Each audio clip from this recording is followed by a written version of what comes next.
Welcome back to the channel. This is Trendy Storm, and you are watching second and final part of What If Naruto and Hinata Were Demonic Couples. If you enjoy this video, please like, share, and subscribe to this channel. Now, wasting no more time, let's start the story. Yukie cried out, "I'll miss you guys," and gave the three a bone-crushing embrace. With a smile, Naruto said, "We'll miss you too, Yukie-chan." As he pulled away from her, she gave Hinata and Naruto a knowing look that made them blush. "You have to come back and visit." "Oh, and Naruto, Hinata, you better give me an invitation to your wedding," she said. Sasuke grinned and laughed at their ashamed expressions. "I'll make sure they give you one," he said. "Come on guys, let's get out of here." Yukie was left behind as the five of them departed Spring Country. They were walking along a path that merchants typically took away from Spring Country when Naruto asked, "So where are we heading now?" "If we keep heading in this direction, we will come across a town called Joshi. It's famous for its many hot springs. We can stay there for the night." Sasuke replied with assurance. "Hey, Hinata, Imouto, how do you have enough money to pay for everything anyway? You don't do any jobs to get money, so how do you have all of it?" "I might have borrowed this from my father. He hasn't noticed because he has so many. And this is directly connected to the Hyuga treasury," Hinata said with a smile as she took a credit card out of her kunai pouch. With a proud grin, Naruto said, "Yeah, take that Hyuga bastards." Sasuke said thoughtfully, "Well, I guess we won't be running out of money anytime soon then," as Hinata replaced the card in her kunai pouch. With an excited expression on his face, Naruto threw a fist in the direction they were walking and yelled, "To Joshi." Sasuke sighed in frustration, and Hinata giggled a little. "Shut up, Dobi." For the fifth time in 10 minutes, Naruto inquired, "How far away are we now?" Sasuke became irritated and tired of Naruto interrogating him all the time. "I said that we had half an hour to go. Stop asking that. I'll tell you when we get there," he abruptly said. Naruto exclaimed, Okay. No need to be snappy," as Sasuke and Hinata both sighed at their blonde companion. Sasuke turned to face the girl with the raven hair who was walking beside him and said, "We're stuck with him for 9 more months. Hinata, if I show signs of madness, you're going to have to kill me." "Got it." Hinata chuckled. "But you have to do the same for me, because I'm pretty sure I'll be stuck with him for a lot longer than 9 months. "Yeah, well, you're going to have to tame him if you want to keep him. Trust me, if you do it would be better for everyone." Hinata grinned at her brotherly figure and said, "I'll get right to that." Despite their lack of blood ties, Hinata and Sasuke did share a similar appearance. Thus, during their journey, they pretended to be siblings. They had previously discussed this, and Sasuke and Hinata were brother and sister, if anyone was curious. Hinata was still dating Naruto, and the three of them were traveling the world for a vacation. Since they started as a team, they had prepared for this since they knew that Hunter Nins would follow them right away if anyone recognized them. Greetings from Joshi. A half hour later, the five discovered a sign that read that. Finally, Naruto exclaimed with a dramatic kiss on the sign. As he continued to dance around, dramatically hugging Hinata and surrounding trees, Sasuke and Hinata simply sighed at the blonde. With a sigh, Hinata pulled Naruto away from her and planted a kiss on his cheek, saying, "Okay, guys, I'm heading for the hot spring. You guys coming?" she asked. Grabbing Naruto, Sasuke nodded and said, "Yeah, we're coming. This guy really needs to relax." Before entering the women's side of the hot spring, Hinata gave the dogs head pats and said, "Roki, Masaki, stay out here and just relax for a bit, okay?" "Indeed, mistress." Masaki gave her mistress a nod before observing her vanish behind a door. Hinata grinned to herself as she folded her clothes neatly and piled them all into one of the provided lockers, putting her fake white camellia on top. She wrapped a towel around her body and ventured out into the hot springs while humming to herself. It dawned on her then. Hinata sensed that someone was looking right at her. Looking around, I saw that the two blonde women were having a nice conversation with each other, and there were only 2 other people in the hot spring. They weren't even glancing at her. She noticed a tiny peephole in the wood and heard a very low, perverted giggle coming from the other side of the wall. A foolish pervert. As she turned away from the man, she thought to herself, activated her Byakugan, and gave the impression that she was stroking her hair, but in reality, she had taken out a senbon and thrown it precisely through the peephole. When Hinata saw the elderly man leap out of the senbon's path and take up his previous position, her eyes widened. She scowled to herself, turned off her Byakugan, and stepped out of the hot spring to vent to the man. "Pervert!" she growled at the still giggling man as she walked out of the hot spring. tightening the towel around herself. She then kicked him away from the peephole. If he hadn't been able to avoid her senbon, she would have known that he was a ninja. Hell, it would have been too late before he could even see the senbon. "You're good, I barely noticed you. But I am the Legan," the man said as he swiftly rose from the ground, but was interrupted by 2 dogs and 2 half-dressed people who had entered the scene. With Sasuke by his side and both of their hair dripping wet, a half-dressed Naruto yelled, "What the hell is going on here?" He was only wearing pants and 1 sock. "Arrow. Senin," Naruto asked incredulously as he locked eyes with the pervert who was snooping on the women's spring. "This guy was your sensei?" raised Sasuke's eyebrows. Hinata rephrased his question, "This pervert was your sensei?" With a low, menacing voice, Naruto glared at the older man and said, "Pervert, you better not have been peeping at Hinata-chan."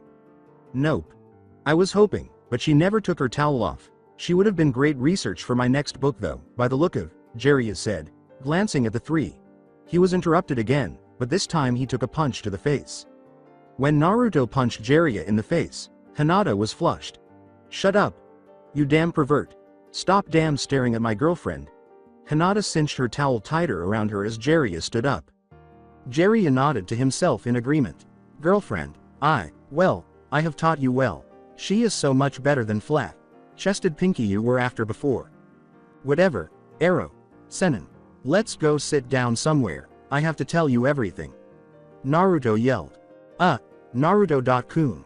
You and Sasuke-ni should probably finish getting dressed first. And if you hadn't noticed, I'm only in a towel. And I'm not leaving like this," explained Hinata. Naruto grinned and scratched the back of his head, saying, "Oh, right." He kissed her forehead and said, "Wait for us outside when you're done." As the 6 of them sat in a booth in a small cafe, Jiraiya asked Naruto, "So, why are you with 2 missing nins?"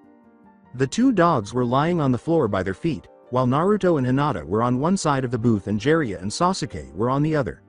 Hinata blushed as he said, "Well, you know how when we were training I'd always talk about this girl I missed so much and wanted to see so badly." "Yeah, that was Hinata-san, wasn't it?"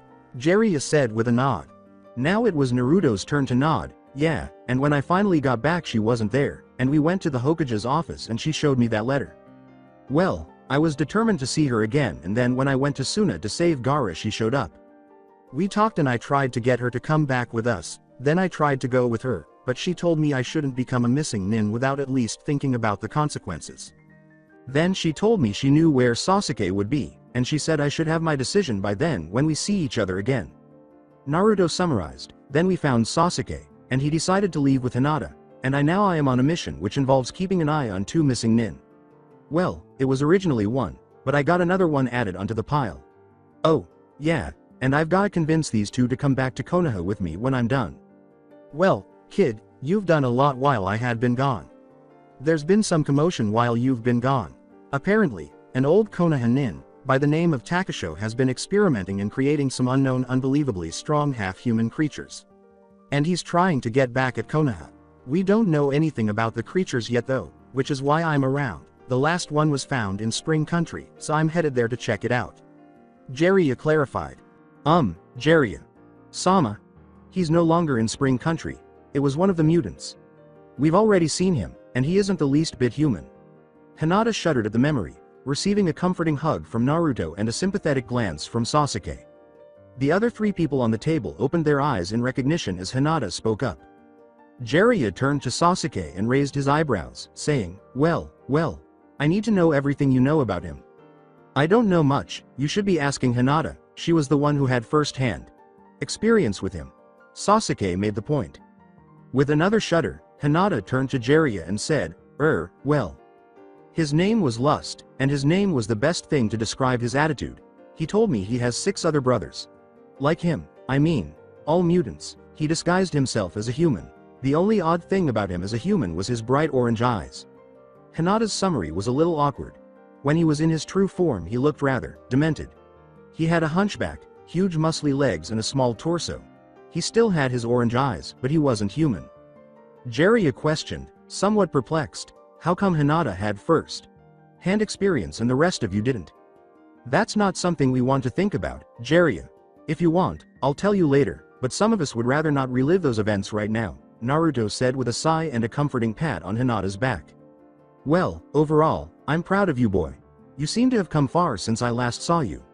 And you've done a great job in looking after Hinata-san, Jiraiya said, nodding in understanding. With a slight smile, Naruto said, thanks a lot, Ero, Senin. Hinata grinned as well and said, well, I'm going to go back to the bathhouse. This time, I'm actually going to get in the water. And there better not be any more perverts. I really need to relax all my muscles. She rose gently from Naruto's lap. If you need us, get Misaki to seek us out. We won't be too far, probably looking for a hotel, Sasuke said, nodding to the girl. After acknowledging and thanking him with a nod, Hinata turned to face Naruto, who had begun to speak. He gave her a smile and a peck on the cheek before Hinata left the room, saying, we'll see you soon. Jiraiya made a whipping sound, Wyatt. SSHHH. Sasuke grinned and agreed, he is whipped. Naruto grumbled, I am not whipped, and received a, oh, really? From Sasuke as well as Jiraiya. As she left the hot springs, Hinata sighed, that was relaxing. Misaki? The boys are where? As she strolled down the street, she pondered. Grabbing some food while sitting outside, the Sunnyside Hotel. Misaki's voice reverberated in Hinata's mind. Regards, Misaki. Are you with them? How is Jiraiya Sama doing? Roki and I are staying with Sasuke and Naruto, but Jiraiya is not.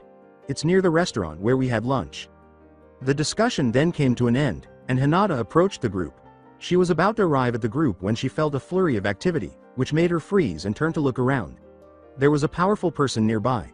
She took the next 10 steps to her allies while acting normal because she knew they might be observing her. You feel it too, huh? Naruto inquired, observing Hinata's uneasy demeanor. When she stopped him, he went to embrace her. As Hinata logically stated, wait. If there is someone watching us, we don't want to give them any information about ourselves. Naruto nodded in agreement, but his expression was one of disappointment. Hinata, check our surroundings with your Byakugan, Sasuke replied. Hinata followed his instructions, but she didn't like what she saw. Hinata swore loudly, fuck. And Naruto and Sasuke turned to face her in alarm. Hinata never used profanity. Never, so there was a serious problem. According to Sasuke, what is it? She commanded, we have to move, now. Hinata, what did you see? Naruto said, grabbing hold of her. Hinata inhaled deeply. Orochimaru. Sasuke commanded, shit. Well, Roki, Misaki, get Jiraiya, we need backup. With their noses to the ground, the dogs nodded and started off in the opposite direction from the others. Naruto said, Hinata, how many are there? Kabuto and Orochimaru are our only threats. There are some others, but they aren't strong. We could probably get Misaki and Roki to take out the easy ones. I'll take Kabuto, and you two handle Orochimaru, Hinata said with consideration. That sounds good. But while Misaki and Roki aren't back, we'll need Naruto clones to start to take out the others. Sasuke continued. Alright. Sounds like a plan. How many are there, Hinata? Replied Naruto. Only about 100. They aren't very strong, apart from Orochimaru and Kabuto. I think they think that Sasuke's alone. Hinata thought about it. Alright. Then we use that to our advantage. You two conceal yourselves, and when they are distracted, Hinata you take on Kabuto, and try to get him alone. And Naruto, we'll do the same for Orochimaru. How far away are they? Sasuke returned to Hinata. As she and Naruto vanished into the bushes, hiding behind their demon chakra to observe the spectacle unfold, Hinata remarked, 800 meters and gaining fast. With his yellow snake, like eyes tracking every move of the Uchiha, Orochimaru grinned menacingly and said, Hello Sasuke-kun. I heard you've been on a little vacation. As he usually did when speaking to this criminal, Sasuke grunted, HN. Kabuto glared, a little envious of Sasuke and how he was always Orochimaru's favorite. Well, you got new clothes too. Interesting.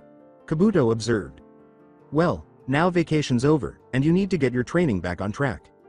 With confidence, Sasuke looked directly into his former teacher's eyes and said, no.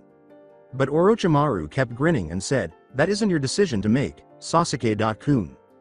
Because they were far away, Naruto and Hinata selected their moment to attack while Orochimaru and Kabuto's henchmen were all standing back, awaiting orders. Hinata knew the henchmen would be dealt with when she noticed Misaki, Roki, and Jiraiya approaching. Naruto and Hinata drew out more demon chakra and used it to move at a frightening pace. Hinata struck Kabuto's back with a charged palm strike, sending him flying into the forest and sending her running after him, but Naruto knew it wouldn't be that simple. Knowing that the Sannin would block any attack against him, he charged Orochimaru and sent a Rasengan straight at the ground at their feet, sending them both flying in different directions. When their backup finally reached the group, Sasuke ran after Orochimaru, and Naruto quickly regained his balance and followed, leaving all of the henchmen to stand there. Alongside Hinata as he watched the female land directly in front of him in her own modified fighting stance, Kabuto said, Hyuga Hinata. Before charging at her opponent and using her Byakugan, she clarified, it's just Hinata. Although Hinata had a slight advantage because she could see Kabuto's chakra scalpel, which he made out of each hand using her Byakugan, Kabuto already knew a lot about her and jumped backwards, knowing that she was a close combat fighter. So you're with Sasuke, That's surprising. I was expecting Naruto-kun. But I never would have guessed you were there too. Kabuto laughed, well, easier for me. You may be S rank in the bingo book, but I know a lot about you, Hinata. Trust me, the bingo book knows nothing about me, said Hinata, grinning. This time, Kabuto rushed forward, screaming, I didn't get my information from the bingo book. As he tried to use his chakra scalpel to cut the muscle in Hinata's legs. In order to strike Kabuto across the chest, Hinata leapt to her feet and drew her blades with her left hand. However, Kabuto leapt back, easily avoiding the blow, and Hinata was relieved to have the space. Hinata could tell by the expression on his face that he was unaware that she could do that with her gloves. Taking advantage of his surprise, she threw a couple of senbon at him, discreetly putting one in her mouth before charging forward once more. After rapidly recovering from his shock, Kabuto ducked the senbon and threw his own at the girl before performing a leg sweep that sent her leaping into the air once more. This time, before she could try anything, he impaled her leg with a kunai. Unable to dodge in midair, she spat out the senbon in her mouth in the direction of his neck. Although he couldn't completely avoid it, he was able to move quickly enough for it to strike anything important. With a grunt, she swiftly withdrew the kunai from her leg and threw it at him as well, striking him in the shoulder as she struck the ground forcefully and staggered back, using the Gobi chakra to quickly heal her leg. He grinned and withdrew the kunai from his shoulder, saying, surprising, here you were trying to kill me when I saved your life. What? Hinata asked, doing a double take. He smiled at her shocked expression and threw the kunai back at her. The Chunin exams. You were going to die that day, and if it weren't for me, you'd be dead right now. Even after avoiding the kunai, Hinata remained stunned.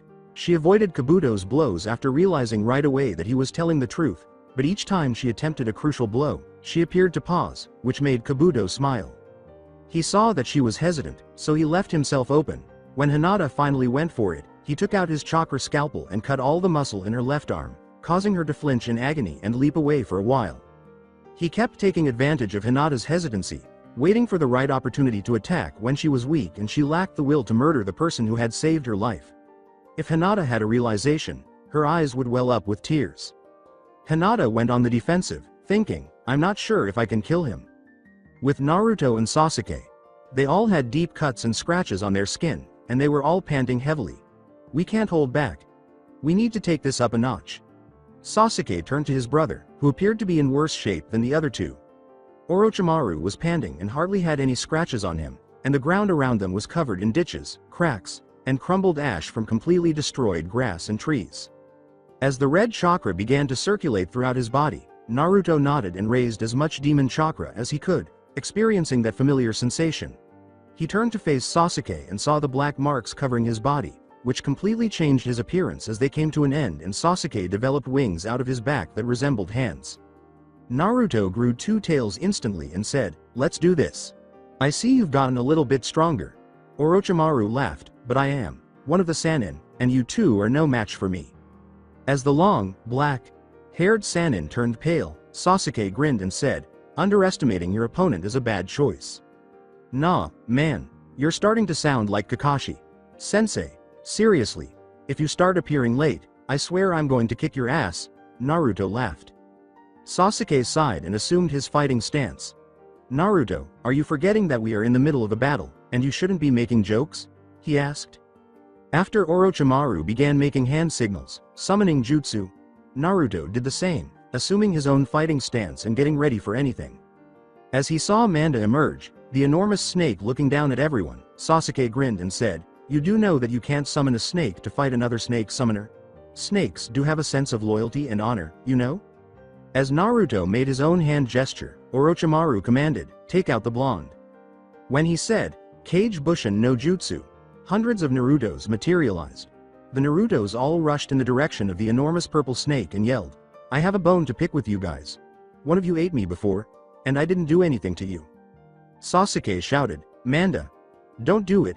The enormous purple snake, Manda, was unsure of what to do. As the blonde closed in on him, his vivid yellow eyes watched. He slithered into action after quickly determining that this blonde posed a threat, saying, then let's see how you like being eaten twice. With 2 fox tails and fox ears, Naruto's Kyuubi chakra was stable outside his body and gave the impression that he had a second skin. Well, foxes eat snakes, he said. Sasuke sighed. Perhaps he could have persuaded Naruto not to attack if the enormous poisonous snake hadn't charged. Sasuke scowled at his former master and asked, what do you want, Orochimaru? He assumed a giraffe's neck as he assumed battle stance, saying, I see you do not wish to return. Do you? Pity, I had some information you want to know. What information? Sasuke drew his sword in a hurry. Sasuke knew he couldn't compete with Orochimaru alone, so he had to wait until Naruto had taken care of Manda. Raising his eyebrows, Sasuke said, something you might want to know about the 7 deadly sins. He had no idea what Orochimaru mean. Oh, you know quite well, the 7 that have targeted Konoha and the Hyuga friend of yours. Sasuke's eyes expanded as he asked, they're targeting Hinata? He decided he had said enough and bounded forward, toward the gullible Sasuke. Oh, not all of them, one in particular. As he slammed into a tree from the body slam, Sasuke cursed himself for being unprepared. He hurried to stand up and get ready to fight, only to discover a long, slimy tongue attempting to encircle his legs. With a blade in one hand and his coveted jutsu, the Chidori, in the other, he withdrew his sword, cut the tongue, and leapt back. I can't believe you of all people, underestimate me, Sasuke-kun. Even though he knew there was no chance, Sasuke charged and merely grinned, saying, I'm sorry, but I think that you are the one who seems to be underestimating me. He was still going to fight to the end, though. He took advantage of the fact that his Sharingan was activated. He kept a close eye on Orochimaru as he charged, focusing on the moves he could see him about to make and dodging them to counter. He was able to make a small cut on Orochimaru's side, but as Orochimaru disarmed him by grabbing a kunai, he felt his blade slip from his grasp. Sasuke swiftly made a Chidori and slammed it into the ground. He had to put some distance between them. Sasuke wasn't prepared for the kunai Orochimaru was holding to be hurled at him, but the force of the attack blew the two apart. When he hit the ground with a slam, he had no time to dodge and had to pull out the kunai that had been impaled in his stomach. Fortunately, he had landed close to the spot where his sword had been thrown, so he crawled over and picked it up, managing to stand up with some difficulty. He gazed up in disgust at Orochimaru, who seemed to be yanking a sword from his mouth. Once the sword was out, he grinned and charged forward, asking, so you want a sword fight, Sasuke-kun? Sasuke immediately positioned himself defensively, but before they could touch, some of them fell hard to the ground between them, leaving the area covered in dust. When Naruto landed on their field, he was bruised and covered in blood. He was muttering to himself that he detested snakes when Sasuke interrupted him, saying, Naruto, get your ass over here and help. As the two stood back, watching for the snake Sannin, Naruto promptly obeyed, saying, I took care of Manda. But I think it would be best if you never summon him around me, Sasuke. Until a sword emerged from underground. Both boys leapt into the air. Sasuke remained upright by flapping his wings like a hand, and Naruto collected chakra to create a scarlet demonic Rasengan. Sasuke quickly made a Chidori after they locked eyes, and both of them fell or flew in the direction of Orochimaru, bracing themselves for the impact with their arms outstretched. A powerful surge of energy threw Naruto and Sasuke back through a few trees as the jutsu connected. Panting and unsteady, the two stood up once more and turned to face the dust that was beginning to clear, only to discover. Naruto exclaimed, exhausted, what the hell, he looks the same as before? Did he dodge it? With a narrowed gaze, Sasuke said, he retreated underground.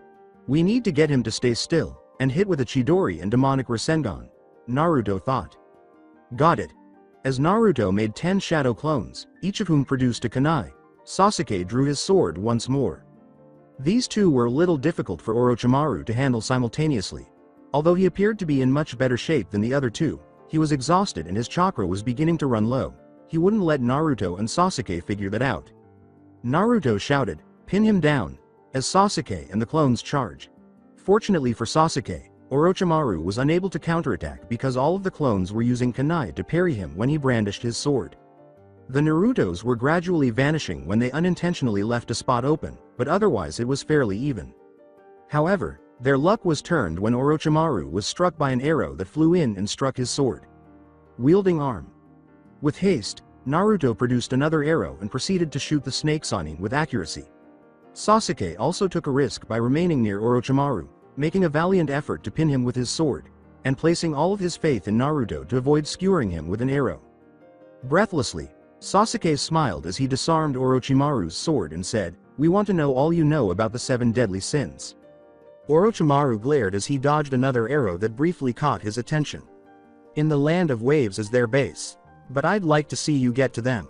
All he needed was Orochimaru's distraction and an opening, so Sasuke smiled and swung his sword through the Sannin's chest, skewering him to the ground. As Naruto stood beside him, Sasuke said, "Naruto, let's do this." "Good riddance," he said, using the last of his strength to create a Chidori. Naruto agreed, inhaling deeply and drawing on the last of his demon chakra to form a larger red Rasengan. "And have fun in hell." Chidori. Demonic Rasengan. Then, as Orochimaru was struck by all 3 attacks simultaneously, a tremendous explosion of power erupted, sending both men flying back as Orochimaru exploded and disintegrated in the display of colors. With a thud, Sasuke and Naruto hit the ground, their demonic chakra, curse mark chakra vanishing from them and most exposed areas covered in chakra burns from the force of their recent attack. Both of them suddenly froze, sensing someone else was close by and moving dangerously close to them. They exhaled when Jiraiya, Misaki, and Roki materialized in front of them. Is Orochimaru dead?" Jiraiya asked, glancing over to the battlefield as the 2 brothers stood up. With conviction, Sasuke said, "Once and for all." Their triumph was short-lived, though, as Misaki abruptly became pale and fell to the ground, drawing everyone's attention. As the wolf literally melted into the forest floor in a chakra explosion, Naruto cried out, "Misaki!" In realization, Naruto exclaimed, "Hinata? Something must have happened to Hinata." After that, they all ran as quickly as their legs would permit, almost forgetting their fatigue, to the location they were certain Hinata would be. Just a short while ago, with Hinata. As she continued to avoid Kabuto's attacks, Hinata was growing weary and using all the demon chakra she could muster.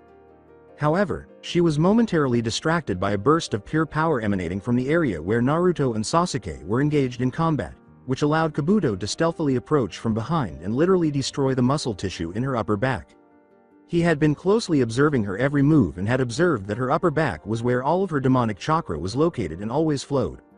Kabuto wasn't prepared for the unexpected outpouring of Gobi chakra from her small frame as she struck the ground with force. Hinata rushed the final 2 steps. She had to kill him now. She killed Kabuto instantly with an overcharged palm strike that struck his chest. Hinata realized it wasn't a good idea as she staggered around the ground with a burning pain in her upper back after she released that final burst of chakra. The seal. Hinata realized that Kabuto must have somehow damaged my seal. As she crashed to the ground, she became aware that her demonic chakra was exploding out of her body at random and blending with her natural chakra in a gradual and agonizing process. She lay face down on the ground, gasping for air and frantically attempting to maintain control. Roughly when Misaki passes away. Naruto's frantic cry, "Hinata-chan," reverberated throughout the forest as he noticed his raven-haired Kunoichi flat on the ground. He arrived at his girlfriend with a horrified expression on his face, feeling the demon chakra almost seeping out of her. Ignoring the pain from the random outbursts of demon chakra she would release, he pulled his girl onto his lap and said, "What's happening to you? Please, please don't die on me. I love you." Tears were already streaming down his cheeks. Breaking his usual, cool, exterior, Sasuke watched the spectacle, his own tears streaming down his cheeks. Instead of speaking, he stood there, panting from shock and exhaustion, silently praying and wishing for anyone who would listen to help his sister. Hinata exclaimed, "My seal." Naruto's eyes widened as he turned to face the seal on her upper back and saw the purple glow it was emitting. Naruto shouted as loudly as he could, "Jiraiya! The Sannin was the best seal. Skilled person in the world." Additionally, Naruto thanked Kami for Jiraiya's chance encounter. He had been following slowly, but he stopped talking as soon as he saw the expressions on the faces of the 2 boys and the trembling Hinata in Naruto's grasp. What? I heard you yell my name, and you never call me Jiraiya.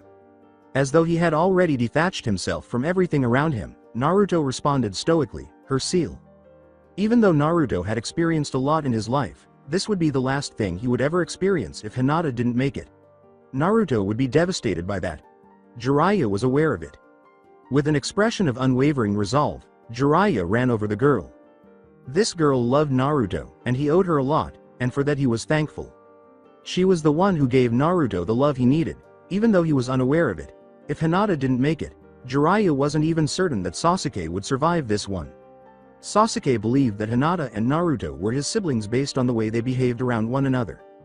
Aside from the fact that two of them were dating, he thought that Hinata and he were really siblings. Which, you understand, would make Hinata more of a sister. Law. Though he didn't know Hinata well overall, Jiraiya was beginning to like her. They were all three. In fact, he was beginning to like Sasuke. He scanned the seal, quickly clearing those thoughts from his mind. He made a quick guess as to what might have happened after noticing that every muscle in her ripped back was snapped. This has never happened before, he muttered to himself, but the other two men could clearly hear him because it had been so quiet.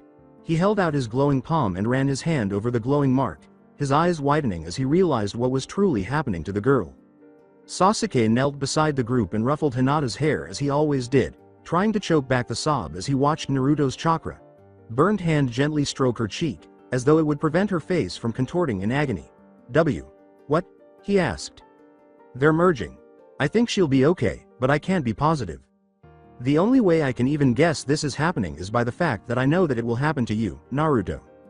The fourth made your seal so that you and the Kyuubi will merge. And that's what's happening to Hinata here. It's a really painful process, where she needs to absorb all of Gobi's chakra and then merge it with her own, but I'm pretty confident she'll be okay, he said, sighing as though he were hearing himself rather than speaking. He was more certain of his assumption because he assumed it felt much better to say it aloud. Before Jiraiya could finish, Naruto, Hinata, and Sasuke simply disappeared into thin air. But we need someone to heal all her injuries. She needs to get to a hospital.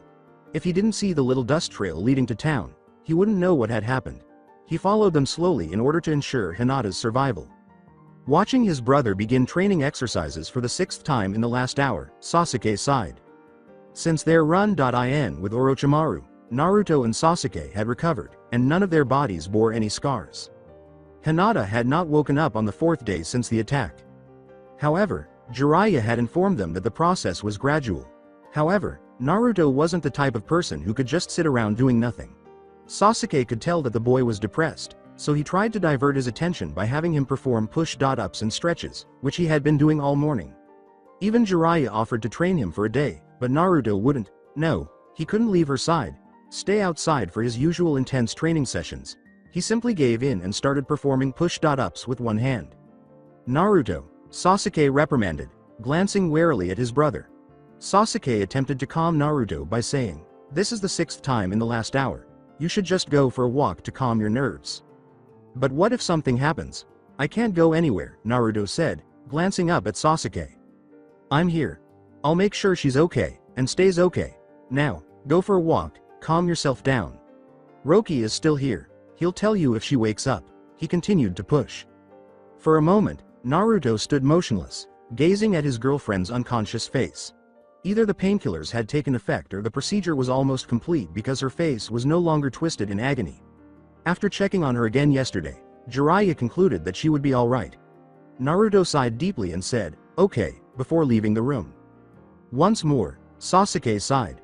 Ironically, the raven-haired beauty who lay next to him in the hospital bed wasn't the reason he was worried, because he was confident she would be alright. He sensed it. He was concerned about Naruto, though. And he sincerely hoped Hinata would awaken shortly, for Naruto's sake, anyway. When Sasuke saw Hinata mumbling into the blanket, moving a little and appearing to wake up, his eyes widened and he almost passed out. His thoughts must have been heard by someone. "Imouto?" he asked quickly as he sat by her bedside and watched her closely. She rolled over quickly and moaned a little. "Sasuke.ni?" Sasuke's smile burst into the biggest smile Hinata had ever seen. "You're okay," he said, ruffling her hair and acquiring that little pout she always had on her face when he did so. This only made him smile more broadly. "Yeah. I'm okay." Hinata froze, as if recalling the incident. Her eyes widened as she remembered, I killed him. Sasuke gave her a somewhat perplexed nod. Yeah, is that a bad thing?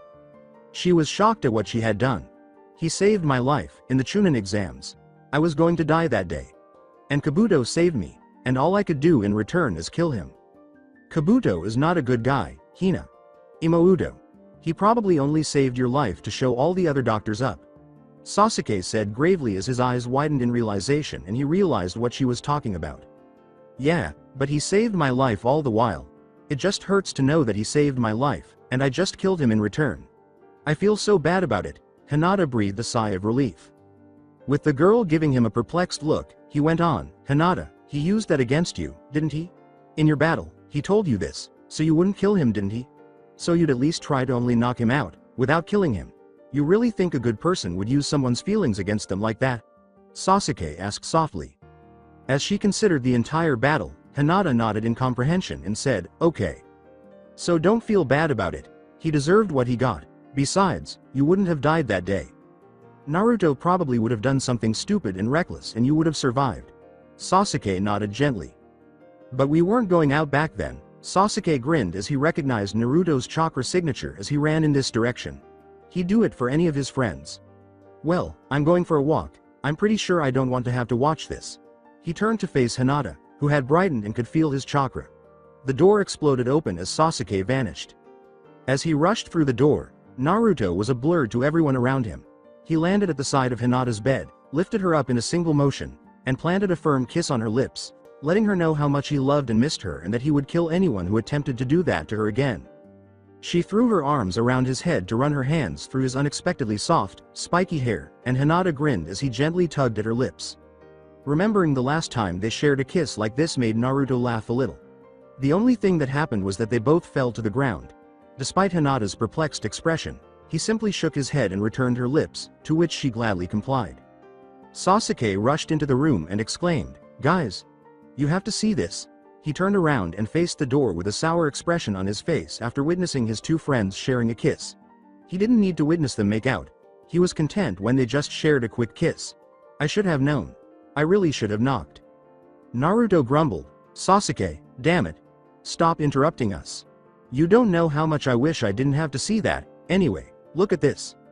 Sasuke turned around again, deciding it was safe for his eyes, and reached over to the table next to the bed before turning on the television. The television newsreader's masculine voice was saying, they are a very strong trio that you wouldn't want to mess with, even though you may not have heard of them because they have only recently grouped together. The three of them watching the TV grinned at this untrue statement. The leader, Naruto Uzumaki, would be the first one in this invincible trio. They hoped that people would believe that Naruto was the leader rather than Sasuke. He has recently been known as Konoha's destructive Kitsune, and has been traveling with two other companions. Although he is traveling with two missing nins, he is still loyal to Konoha and wears his Hite.8 proudly on his forehead to show it. Some people would guess that he is in a relationship with the second member of the group, Hinata, but we don't know for sure. Hinata was originally from Konoha, but has left her village over 3 years ago after a scandal that only herself, her team and the Hokage knows about. Over the years, Hinata had gained the name, the demonic beauty, and her name tells it all. Men ogle her as she walks past. The voice of Naruto. But she never flaunts her perfect features.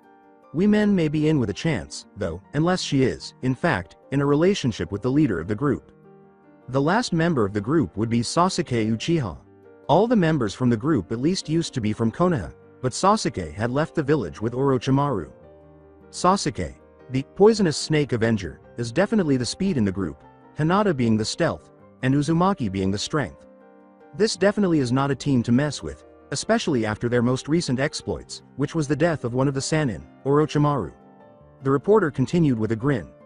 At the moment, we have one of the other legendary Sannin, Jiraiya, live, who is quite close to the group, and is willing to answer some questions of ours. Jiraiya was standing next to another female newsreader when the three of them turned to face him and asked, So, Jiraiya Sama, how long have you known the three? I have known of the three for a long time, but only recently have I met two of them. The other, Naruto Uzumaki, I have known for a while. He was in fact my student for quite a while.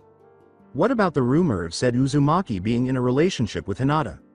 I will not give out any personal information about the trio, but I can say both men are extremely protective of young Hinata, he said, drawing the attention of 3 pairs of eyes who were hoping he wouldn't reveal anything. When you say it like that, does it mean that both men in the team are in fact fighting over the woman? Jiraiya corrected his error, and the 3 people watching found it strange that he was acting so professionally and courteously. No, not like that at all. They're all practically family. They assumed that he did have a reputation. Well, you hear it officially from the one and only Toad Sage, so it would be best to not get on this new trio's bad side. Back to you, Hugo at the news desk. Smirking at the information presented, Sasuke turned the television off again. With a smile on his face, Naruto exclaimed, "That is so awesome, we have those cool name thingies." That was recorded live in Iwagakure, so I'm guessing he's on his way back to Konoha then. Well, I guess he needs to tell the Hokage about what we learned about the 7 deadly sins. Sasuke was muttering. 7 deadly sins? Asked Hinata, not sure what they were discussing. Remembering something, Sasuke turned to Naruto and said, "So, are you going to do it? That's what Orochimaru called the 7 mutants. We'll have to look into it." While Hinata watched in confusion, Naruto reflected, "I don't want to leave you guys." "Leave?" she exclaimed, her eyes widening, startled and anxious. What did he mean by leave? "Jiraiya suggested I do sage training while you were out, but I don't know if I should do it or not." "How long?" Hinata inquired, considering. "I don't know, that's the problem. It will take however long it takes to finish sage training." Naruto let out a deep breath. Deep in contemplation, Hinata pursed her lips and made the sudden decision, "You should do it." Naruto let out an unhappy sigh and said, "But I don't know if I can stay so long away from you guys." "I know. It'll be hard for us too. How about if you're still doing your sage training, and it's been that long, like, we'll summon you here once a month. And you can get Roki to stay with us, and tell us when you're ready," Hinata said aloud. Sasuke nodded and was pleased with Hinata's. "Yeah, and while you are doing your sage training, Hinata and I can use our days by walking towards the land of waves. We won't approach the enemy without you, though. If we get there and you are still training, we'll just look up all we can about the 7 deadly sins and this Takisho." "Okay. When do you think I should leave?" he responded. Sasuke reminded them, "The sooner you leave, the sooner you will return." With 2 nods from his friends, Naruto said, "Okay, then how about tomorrow morning? That gives me enough time to pack all my stuff and prepare." Sasuke and Hinata were packing for their journeys, while Naruto was getting ready for his trip to Mount Myoboku. Naruto pulled out a large red and white reverse summoning scroll to prepare himself, saying, "Okay, Roki, stay here. I need you to help Sasuke look after Hinata for me, so I can keep in contact with this group." "Sasuke, if I get back and my girl's in anything other than perfect condition," Naruto said menacingly as he turned to face his brother. Sasuke smirked as he ruffled the now sulky Hinata's hair and said, "Yeah, I know. I'll look after her. She's my little sister. Do you think I'd let her get hurt anyway?" Hinata sighed and pouted, "Little, don't you guys think I can look after myself?" Naruto traced Hinata's pouting mouth with his fingertips and laughed, "Yeah, I'll miss that." Sasuke sighed and walked away, leaving the couple together. "Great. A sappy moment. I don't want to see you guys make out, so I'll wait outside." Thankful for his brother's accurate intuition, Naruto smiled and turned to face his stunning girlfriend. "Smart. I'll miss you so much, Hina-chan." Taking him in her arms, Hinata said, "I'll miss you too, Naruto-kun." He gave her a hug in return and gave her a comforting shoulder rub. "If you ever need anything, or want to talk to me, just sit next to Roki and tell him. I'll be listening through him, and he'll get my attention so I can stop whatever it is I'm doing and listen to you, okay?" he said. Hinata moved her face away from his chest to meet his eyes and nodded her head, saying, "I love you." He gave her the soft smile he reserved for her and then closed his lips on hers as they drew closer. "Aishiteru Hina-chan." Naruto knew Hinata would miss him and didn't want him to go, but he knew it was for the best when Hinata whimpered a little into the kiss as she put her arms around his neck. With one hand steadily supporting her on his hips and the other rubbing her back, Naruto lifted her up by the hips and allowed her to wrap her legs around his waist, making her taller and bringing them closer together. As she explored the dark cave he was already familiar with, Hinata opened her mouth wide enough for his tongue to enter and ran her hands through his hair, massaging his scalp as she knew he loved. Naruto backed up and sat down on the side of the hospital bed without ever breaking the lip lock, and Hinata felt that familiar shiver as his tongue touched hers. They were breathing in unison, feeling each other's hot breath in their own mouths. "Sorry, but I do need to breathe, you know," Naruto smiled up at him and broke the lip lock, letting out a small moan of disapproval into her mouth. He laughed huskily. I would have given up on breathing long ago for this. Hinata opened her mouth to respond, but Naruto's lips found hers again. She wasn't whining. Knowing it would be their final kiss for some time, the couple leaned back onto the plush bed and continued to kiss. Shortly after leaving the room, they went up to the smirking Sasuke, who was seated on one of the seats outside their hotel. Took you long enough. Before placing the reverse summoning scroll open on the floor, Naruto smiled at his brother and said, I was just savoring the moment. He then gave his brother one of those man hugs, and said, I'll miss ya, bro. Take care of yourself and my girl. Any guy tries to make a move on her, kill him, or just make sure they regret it. Sasuke laughed. Will do. You look after yourself too. Okay. And get Roki to get us to summon you when you want to drop by, okay? Naruto bit his thumb, kissed Hinata on the cheek, and slammed his hand onto the seal that had already been made on the scroll before vanishing in a cloud of smoke. Catch ya later, brother. On the way to the land of waves, Hinata, Sasuke, and Roki felt very different from Naruto, who asked them every 2 minutes if they were there yet and how long it would take. As they walked down a dirt path, Sasuke sighed and looked ahead, saying, It's really quiet without Naruto. I would have thought that I'd be glad he isn't asking me how long it's going to take every minute, but at least I could argue with him, and when we were arguing it seemed to go so much quicker. I know how you feel. Hinata laughed. I guess we aren't used to quiet, are we? Yeah. Oh well, I guess we've got to go to Wave and research about the 7 deadly sins. We've got a lot of work ahead of us. I wonder what would have happened if Naruto didn't end up coming with us. Right at the start of our journey, Hinata pondered for a moment. It sure would have been different. But what surprises me is the fact that we haven't seen a speck of Akatsuki while we've been wandering. I think that might be because we are getting pretty famous. I've already killed 2 of them, Naruto, and I then killed another later on, so they're probably suspicious and know they can't take us on all 3 of us at once. If I was Akatsuki, I'd try to split us all up, and then, in groups of 2, take us out. Because that'd probably be the only way to get us, Hinata said with thought. With a startled expression on his face, Sasuke praised her, saying, Whatever you do, don't go to the Akatsuki. We'd all be done for. Hinata grinned at him. Thank you Sasuke. But I'm nowhere as good as someone like Shikamaru. And Akatsuki aren't dumb, they might already have that idea. But I reckon we can take them on. We have the Byakugan, Sharingan, the apprentices of 2 of the legendary Sannin, and 2 Jinchurikis. Once you think about that, we have a pretty awesome team. I really think Naruto's starting to rub off of you, Imouto. You have changed so much from the shy little girl in the academy, said Sasuke, grinning at his younger sister. Arigato. Hinata slept soundly in her sleeping bag while Sasuke sat outside and watched the fire flicker in the darkness. The night was so peaceful and revitalizing that he didn't want to go to sleep just yet. He liked to observe the stars while he sat outside. Hinata was startled awake. She let out a loud sigh to herself. Another nightmare. She hoped they would stop, but she couldn't stop thinking about it. Since her run-in with lust, she had been experiencing them. Sasuke, who was unaware that his younger sister was experiencing nightmares, said, Imouto. What do you mean, another nightmare? Did Naruto know you're having nightmares? He asked from the fireside. With a sigh, Hinata assumed he was asleep. Hinata sat up and sat down by the fire beside Sasuke. Quietly, she said, no, however, she was aware that she would now need to discuss them. Bright blue eyes looked at her with curiosity as Roki approached and sat beside her, licking her arm. Sasuke asked the Kitsune, is Naruto listening? And received a nod and bark in response. Okay, Hinata? You really should talk about it. Really, she sighed once more, it's nothing, I've just been having nightmares. As he watched his sister absently pat Roki, Sasuke gently urged, Imouto, you'll feel better if you talk about it. Hinata gave Sasuke a comforting smile and said, well, I've been having them ever since, lust. It isn't anything really. I just haven't got over it I guess. I'm fine. Really. Sasuke felt terrible for putting Hinata through this, and he said, I'm sorry for making you do that Hinata. It was my idea that we use you as bait. I'm sorry. Her smile wavered for a moment, and Roki whimpered softly, it's okay. It was the only way, right? Anyway, I'm fine. They're just nightmares. I'll get over them soon enough. She was lying, and Sasuke knew it. No you won't. But me and Naruto will be there. We'll help you out. Did something happen? He asked. Hinata exhaled.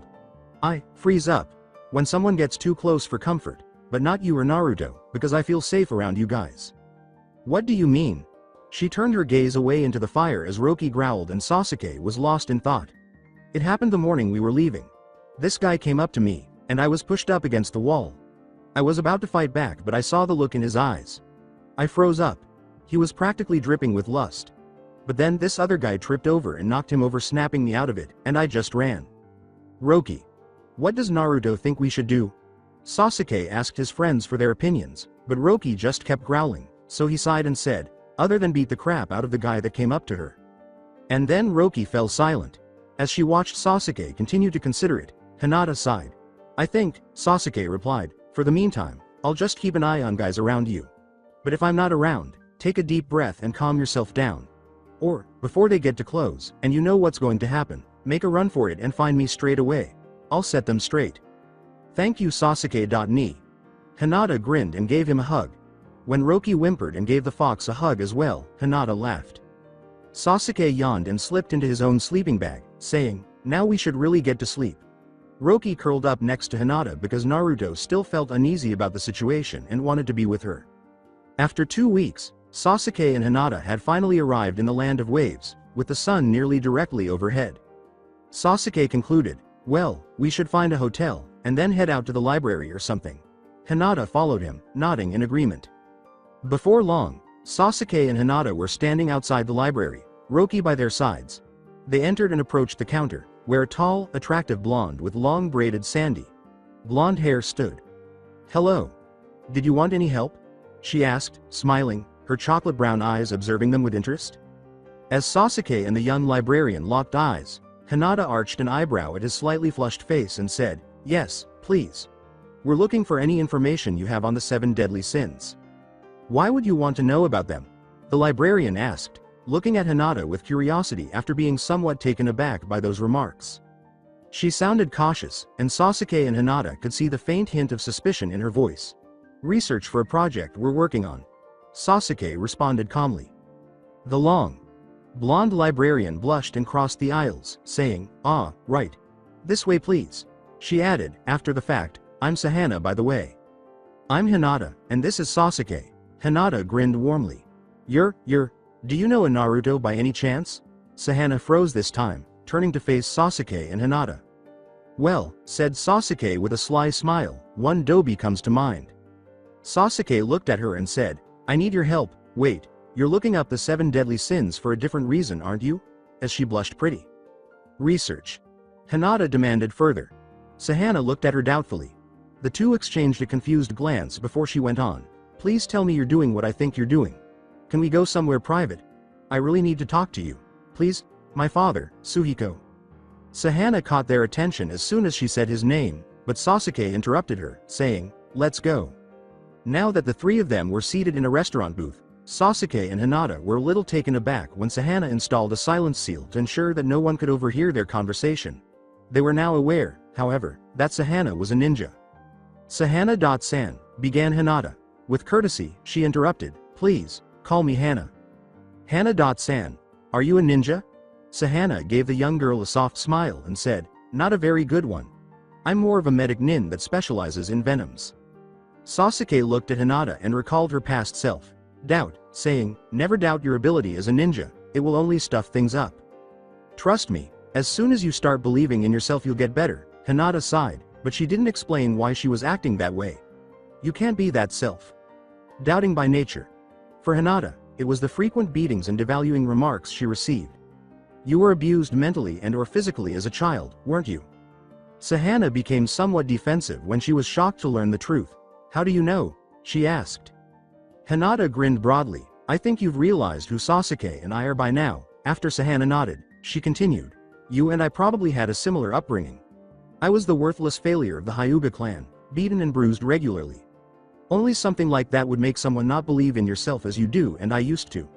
I know it's hard, but you have to believe in yourself. And stop trying to please the people who hurt you, it won't work. Hannah asked Hinata, what did you do, Hinata-chan? How did you start believing yourself? With all of her focus. Murmured, well, my clan were trying to kill me, for reasons I intend to keep secret, and I ran. Became a missing nin and grew confidence while I was on my own. With a sympathetic expression, Hannah said, "That must have been hard." Sasuke shifted the subject, saying, "Now, we need to know everything about Suhiko." Hannah replied, "My father, he was once a Konoha shinobi. But he started experimenting learning to experiment like his sensei, Orochimaru." With a glance at Hinata, Sasuke said, "Well, we got rid of Orochimaru, so let's hope he didn't surpass his sensei." Hinata smiled and said, "But you'll have me this time." After ruffling her hair and laughing, Sasuke turned back to Hannah and asked, "Why did he leave the village?"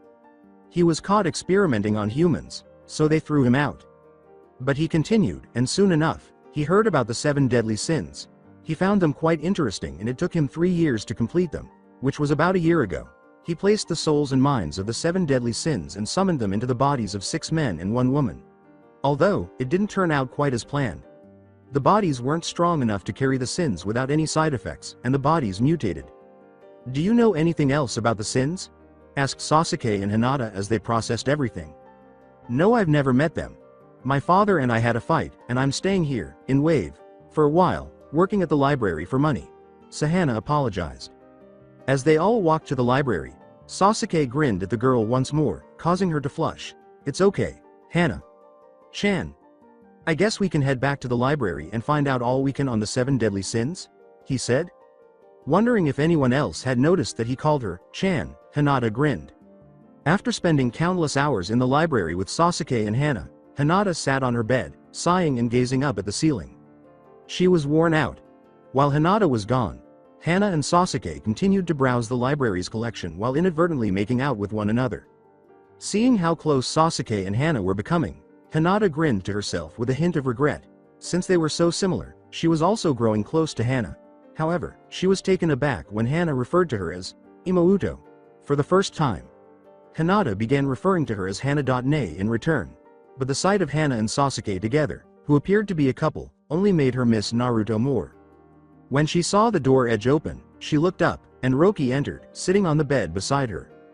With a smile on her face, Hinata patted the oversized fox and said, "I used to do this all the time with Misaki when it was just the 2 of us." Then Roki whimpered and licked her arm. She asked the dog, "Is Naruto listening?" and received a bark in response. "Good. Well, I miss you. I know it's only been 3 weeks, but you've missed out on a lot. Sasuke.ne and I have been working heaps, looking up the 7 deadly sins, and they are lust, envy, greed, wrath, sloth, pride and gluttony.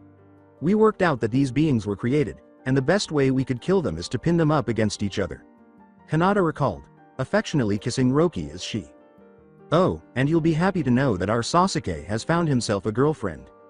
Well, neither of them will admit it, but I can tell that they both like each other. Her name is Hannah, and I know you'd approve of her. She is very nice, and you'd be here annoying the hell out of them if you could. She's the daughter of Suhiko though, but you can trust her, and know that she is on our side. She wants her father stopped, and I can't help but feel a connection with her, because both of us have grown up with abusive fathers.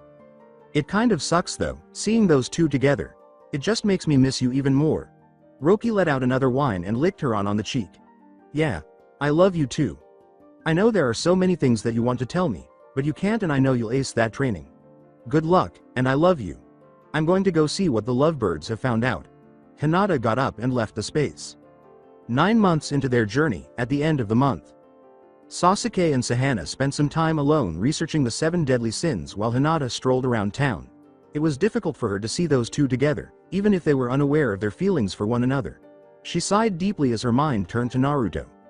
Even though he had only been gone for 4 weeks, she was already missing him terribly. She was startled out of her reverie by the sound of shouting and turned to face the commotion, where 3 middle-aged men were shouting at a young boy who appeared to be no older than 13. The tallest of the men, with long brown hair, was shouting at the child, and Hinata saw him clench his fist together as it hung next to him. "Who the hell do you think you are? This has got nothing to do with you, brat. So stay out of it," she said. As the boy started to swing, Hinata ran over to the group because she couldn't bear the idea of him getting hurt. She easily grabbed his punch with one hand and glared down at the men, asking, "What do you think you're doing trying to lay a hand on a child?" The men were astounded by this woman's speed and the fact that, despite being a woman, she was able to block his punch with ease. Putting that idea aside, however, the group leader took his fist out of Hinata's and smiled lustfully at her, saying, "You're cute. "What's your name, sweetheart?" "That is no way to treat a lady." The young boy yelled at him, causing the guy to glower harshly at him. Hinata took a deep breath to calm herself and was about to respond when someone begged her that she would. With a smile, Hinata said, "Thank you." Then she turned back to the other guys and said, "Now I think you should apologize to this young man." "And what would I get out of it?"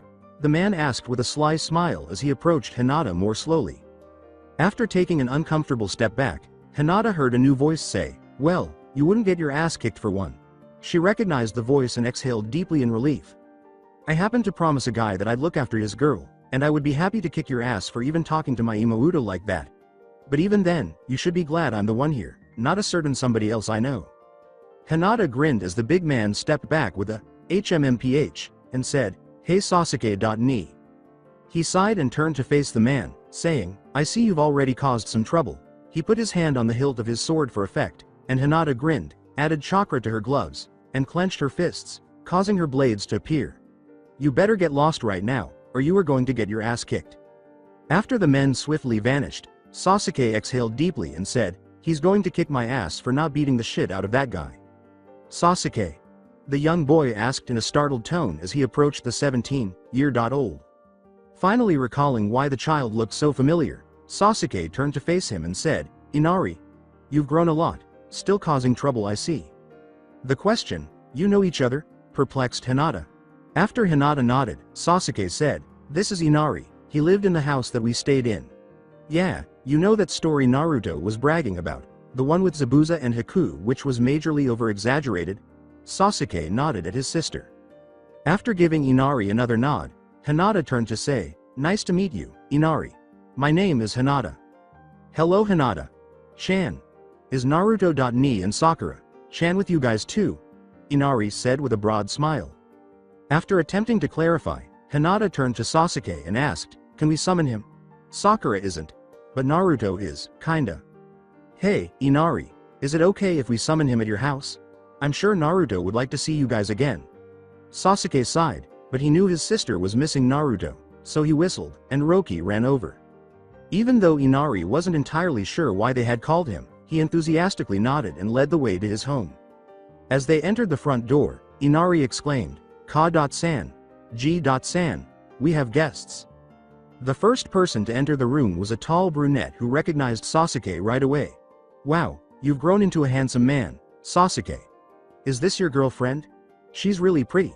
Wow, I'm Tsunami." Sasuke cracked up. "No, she's not my girlfriend, more like a non-blood related sister. You probably wouldn't believe it, but this is Naruto. Dobi's girl, Hinata." When an elderly man entered the room, Sasuke's words caused his eyes to widen in surprise. "You mean that idiot got himself a girl like that?" he asked. Blushed Hinata. "Excuse me, but it's not very polite to talk to someone like that, especially if she's in the room, and I would appreciate it if you didn't call my boyfriend an idiot." "Wow, she's polite too. Well, I'm Tazuna. Nice to meet you, Hinata.san." Tsunami's and the elderly man's eyes widened at that. Before removing the scroll from Roki's back, she smiled preciously and said, "Likewise, Tazuna.san. Do you have any place where we could summon Naruto.kun? I know he would like to see you again, but he's training at the moment." "We have room in the backyard," Inari said with a smile. As Hinata spread the scroll on the grass, Sasuke turned to Roki and said, "Now, warn the Dobi that we have guests, okay?" Because knowing him he'll latch right onto Hinata. Roki nodded, and Sasuke then signaled to Hinata to carry out the summoning. In order to avoid being sent to the mountain, she bit her thumb and removed her left glove with her teeth. She then made a few hand signals and slammed her fist onto the paper, backing away as a puff of smoke appeared. Only Naruto would be sent here. Suddenly, strong arms encircled Hinata, glomping her in silence before exclaiming loudly, "I missed you." Glad to have her back in his arms after a long absence. Hinata sulked and laughed, saying, "Not fair, I wanted to be the one to glomp you." Naruto simply gave her a tighter hug in return, saying, "I was told we have guests." He was thrilled to see her again so quickly. Sasuke let out a deep breath. "Yes, and the whole reason I told Roki to tell you was so you wouldn't embarrass yourself and my little sister by doing this. But we haven't seen each other in forever," he said, glancing at the three other individuals who were standing there, observing him closely and wearing shocked looks. Still clutching Hinata, Naruto looked at the other three and uttered, Inari? Tazuna? Tsunami? He smiled and said, I haven't seen you guys in ages, instead? Tazuna chuckled and said, well, his attitude hasn't changed. As Naruto embraced Inari tightly, Tsunami concurred, saying, not one bit. Turning to face Sasuke, Naruto wiggled his eyebrows and said, I heard you got yourself a girlfriend. Sasuke then turned to face Hinata, who was abruptly averting her innocent gaze. Sasuke laughed when Hinata playfully stuck her tongue out at him and said, her name's Hannah. Sasuke gave up and said, okay, I might like her, a little bit. Naruto smiled and said, good job Hina-chan. The two gave each other high fives. Woo! Little Sasuke's growing up. I knew it, she exclaimed, laughing as Naruto simply glomped her once more. Inari exclaimed with excitement, so how have you been? You have to have done something awesome. Naruto chuckled, I am awesome. Of course I've done tons of awesome things. He boasted, have you heard about me on TV? We are awesome? You mean, the group of three? That's you guys? Tsunami was the one that said that. Wow. I heard Naruto Uzumaki, but would never have believed it would actually be you. Wow. You guys killed Orochimaru. Naruto smiled and said, yeah, so I guess all our training has paid off. I don't know why everyone keeps saying it was all of us. Because I didn't kill Orochimaru, it was you too. I really shouldn't be getting all this credit, I only took out Kabuto. Hinata exhaled. Naruto reminded her, but you kicked his ass. She rolled her eyes and said, Naruto-kun. I was in hospital for days after that. She wasn't that great. But that's only because he messed up your seal. Hinata persisted in her protest, saying, yeah, and because of it, I'm a Hanyu. And I shouldn't have let him catch me off guard.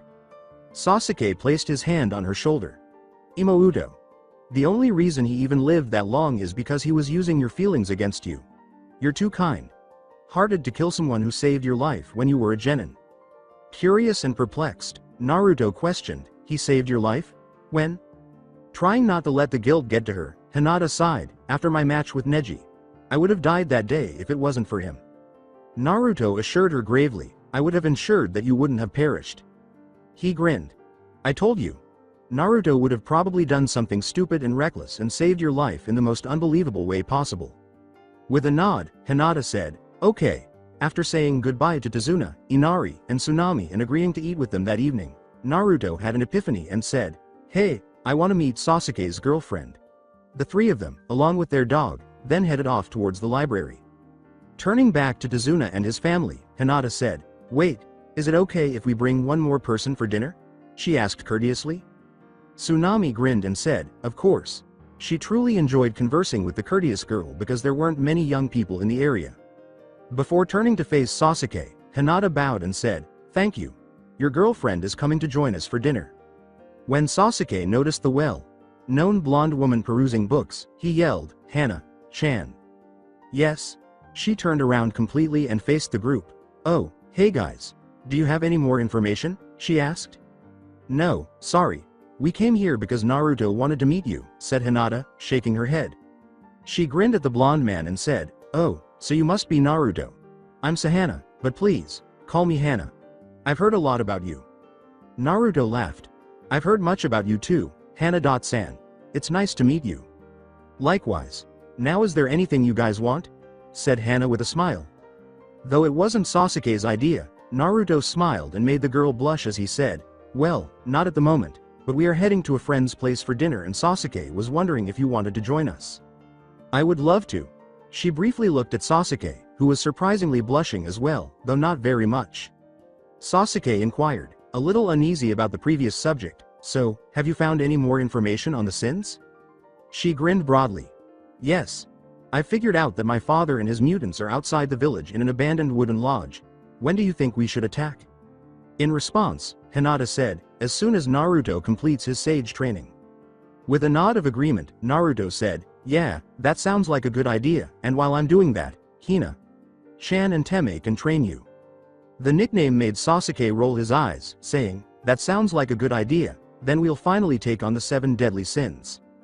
How about I leave again tomorrow? I need to get this training done, and then I'll be like unstoppable. Oh, and Roki's been telling me that we're going to merge soon. Naruto added this as a last-minute idea. Sasuke inquired, when? And will you be out for days like Hinata? No, it'll be different since it won't be forced to happen. I'll be knocked out for about a day, but I'm sure the toads will look after me. But Roki will disappear, so before I leave I need to make a copy of the scroll to take with me so I can summon myself here, and you can also summon me if it's urgent. Naruto grinned. Sasuke said, perplexed, that's the smartest thing that I've ever heard you say. Naruto objected, saying, hey, I say tons of smart stuff. With a sigh, Hinata led the four to Tezuna's house and said, come on, let's get to Tezuna's place. Knock, knock. When Tsunami opened the door to Tezuna's house, Naruto knocked and waited.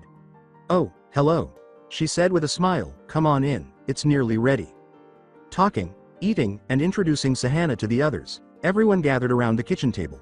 The new member quickly won everyone over, and the food was delicious. So Naruto, how did you end up with two missing nin? Tezuna asked after everyone had finished their meal, posing the question that everyone seemed to be wondering. You don't seem the type to stay away from your village for too long. Well, that's a long story, Naruto smiled. Tsunami grinned and ushered the four into the cozy lounge area, saying, come on, take a seat in the lounge room. We'd love to hear it. It was small, but Tezuna and Naruto sat on the single-person recliners, while Inari, Tsunami, Hannah, and Sasuke sat on the long couch. Due to space constraints, Hinata had to sit on Naruto's lap, though she wasn't complaining. Looking at her on his lap, he grinned and said, well, I guess it started with Hinata. She had planned to leave the village, and no one had any idea of her plan. Why? Inquired Inari, curious. My clan were going to kill me. Hinata frowned slightly at those thoughts, not wanting to tell them everything about the Gobi because, even though Naruto and Sasuke knew them, she didn't trust many people with her secret, and it's not as if the Gobi is still inside of her. Now that she was disgusted by the idea of a clan murdering one of its own, Tsunami was the one to ask, why? Why would someone do that to their own clan? I was a liability. I was planning to destroy the caged bird seal after all, but I don't even think they knew about that. They just didn't want a failure in their clan. They thought of me as worthless, and couldn't have me as heir. They expected too much from me, stuff no normal person could accomplish, so they were going to kill me and finally keep their clan stable and what they thought was strong. So I did the only thing I could. Leave. Hinata clarified. She came up to me, before I left the village with one of the Sannin for training, and confessed her love to me and kissed me.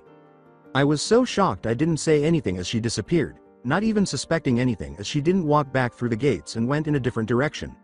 Naruto continued where she left off, and everyone's eyes were fixed on the couple in interest. Anyway, sometime during my training, I finally realized that I had fallen in love with her after being so distracted and not knowing why I couldn't keep my mind off her. Ah, that's so cute, Hannah said with a smile as she looked at Naruto, and Tsunami nodded in agreement. Well, Naruto said as he went on with his tale, with everyone clearly listening to every word he said.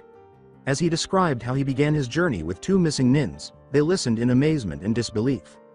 So, now you have to get them to try and come back with you? Tezuna replied. Grinning, Naruto said, yep. Tsunami inquired, how long have you been gone? This is nearly the end of the 8th month, so we are more than halfway through our journey, replied Sasuke. Tezuna questioned, so what are you doing here? Well, we've kind of got business here. An evil man has made 7 mutants and are going after Konoha, so we're going to take them down. Naruto replied with assurance. I was wondering, how did you find out about the sins anyway? Was Hannah's next statement. She had been thinking about it for some time. Remembering how they learned, Naruto and Sasuke turned to face Hinata. Sasuke responded a little awkwardly, well, let's just say one of them attacked Hinata. They decided to stop talking after noticing Sasuke's disgusted expression in Naruto's murderous one. They sat in silence for a while until Hinata interrupted, asking, so, how's your training been going, Naruto-kun? As she cuddled up to him on the one-man recliner. Naruto let out a long sigh. Hard.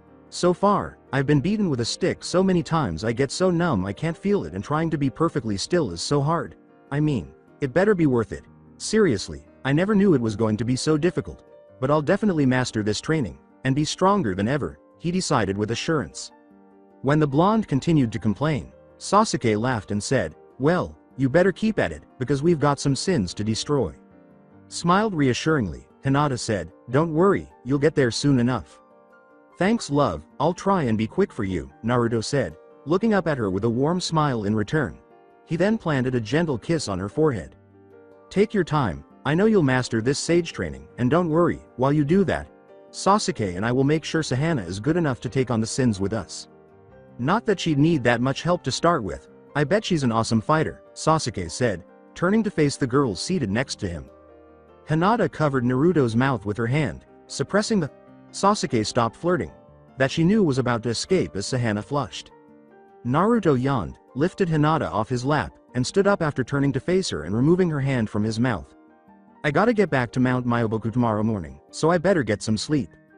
As Naruto and Hinata departed, Tsunami grinned and said, "You're welcome to stay in our guest rooms." Inari asked, somewhat perplexed, why did Hinata-chan go with him? He's leaving tomorrow, and those two miss each other so much. She has to say a proper goodbye to the guy. Sasuke grinned at the 13-year-old child, implying that they would only be making out for a while. The adults quickly realized this.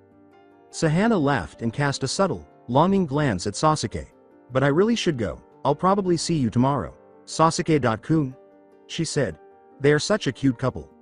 Yeah, he replied, his cheeks blushing slightly as he looked into her chocolate brown eyes, which were so breathtakingly gorgeous. But can I speak to you outside first? He asked. With a slightly perplexed expression on her face, Hannah said, sure, and followed him outside. Her blush was much more noticeable than Sasuke's. Sasuke began, Hannah-chan, as soon as they were standing on Tezuna's front porch. He felt a little uncomfortable, but he was determined to do this, so he spoke again. I should really start by telling you that I honestly suck at this whole feelings business, he said. Not sure where he was taking this, but feeling compelled to reassure him, Hannah maintained that perplexed expression on her face. It's okay, she said with a kind smile that warmed Sasuke's heart. Having a past such as yours gives you a reasonable explanation for that. Sasuke gave her a genuine smile while gazing into her eyes and regaining his resolve. He didn't like to smile much and kept his emotions hidden from the outside, but this girl was making them all leave quickly and easily. Well, I think I'm going to take some advice from the Dobi this one time, he said with a deep breath. Look, Hannah-chan, I like you. I mean, I really like you. You're beautiful, you're modest and not one of those loud and aggressive girls that throw yourself at guys. You took time to find the real me. To ask questions about my life, to find out who I was. You know more about me than anyone else, apart from maybe the Dobi and Imouto, but you're the first to put so much effort and time to actually get to know me.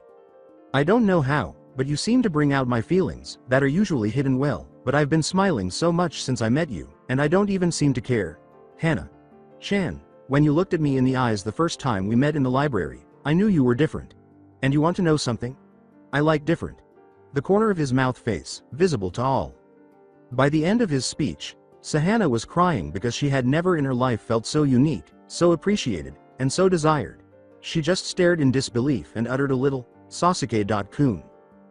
Hannah felt like she belonged for once. She believed that she belonged with Sasuke, someone she could love unconditionally and trust with her life. She was meant to be with Hinata, a younger sister who needed a big sister to take care of her because she had a similar difficult life. Additionally, there's Naruto, a noisy and annoying younger brother who is genuinely a fool but has the biggest heart of all of them. Well, Hannah-chan, I guess what I'm trying to say is, I think I'm falling in love with you. He finally looked up into her eyes, a tender expression she had never seen before, and said, and I want to know if I can take you out on a date sometime. Sasuke gently grabbed her hand and stared at it between his two hands, finding it easier to talk to it than when he wasn't looking into her beautiful eyes. Now that she was smiling as broadly as her jaw would permit, Hannah's cheeks were flushed a vivid pink, and she had even shed a few tears. She was so happy. She jumped on Sasuke, her long blonde hair swinging behind her as she wrapped her arms around his neck and buried her head in it, saying, I would be delighted to go out on a date with you.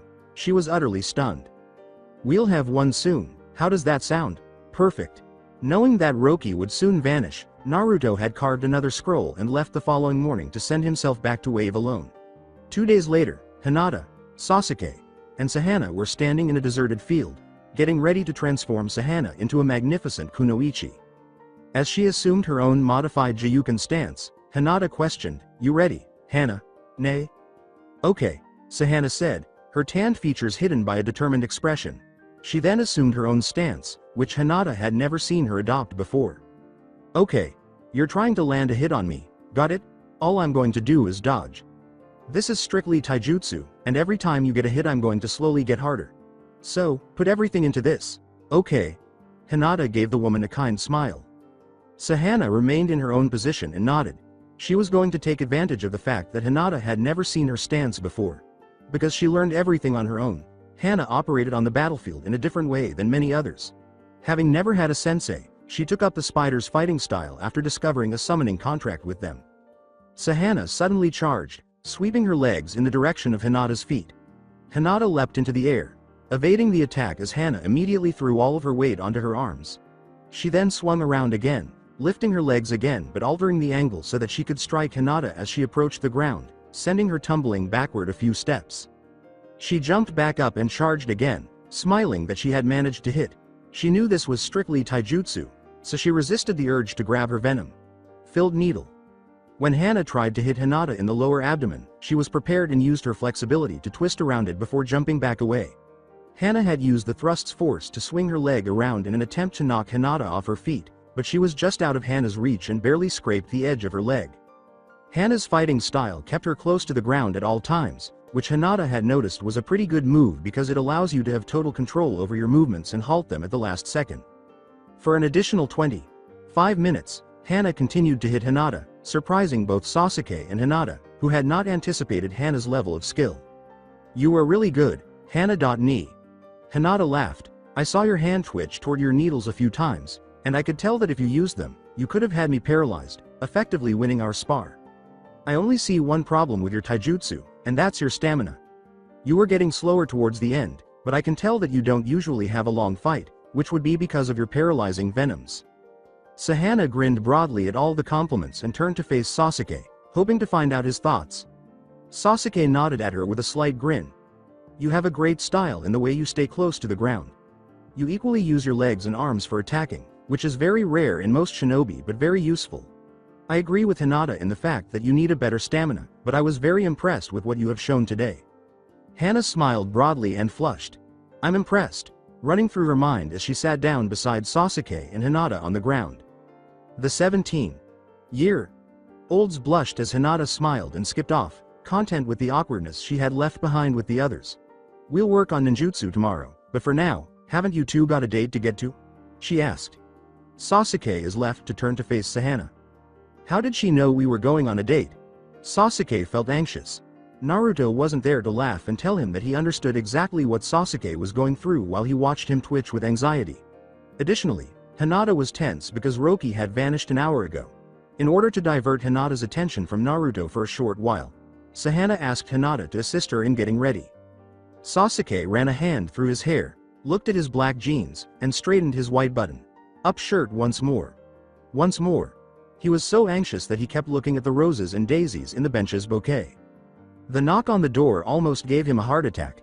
Hannah was expected in 30 minutes. After a brief moment of panic, he noticed Hinata's head peeking through the door. She smiled at him and said, "You look good, Sasuke.ne. I just came to see how you were going.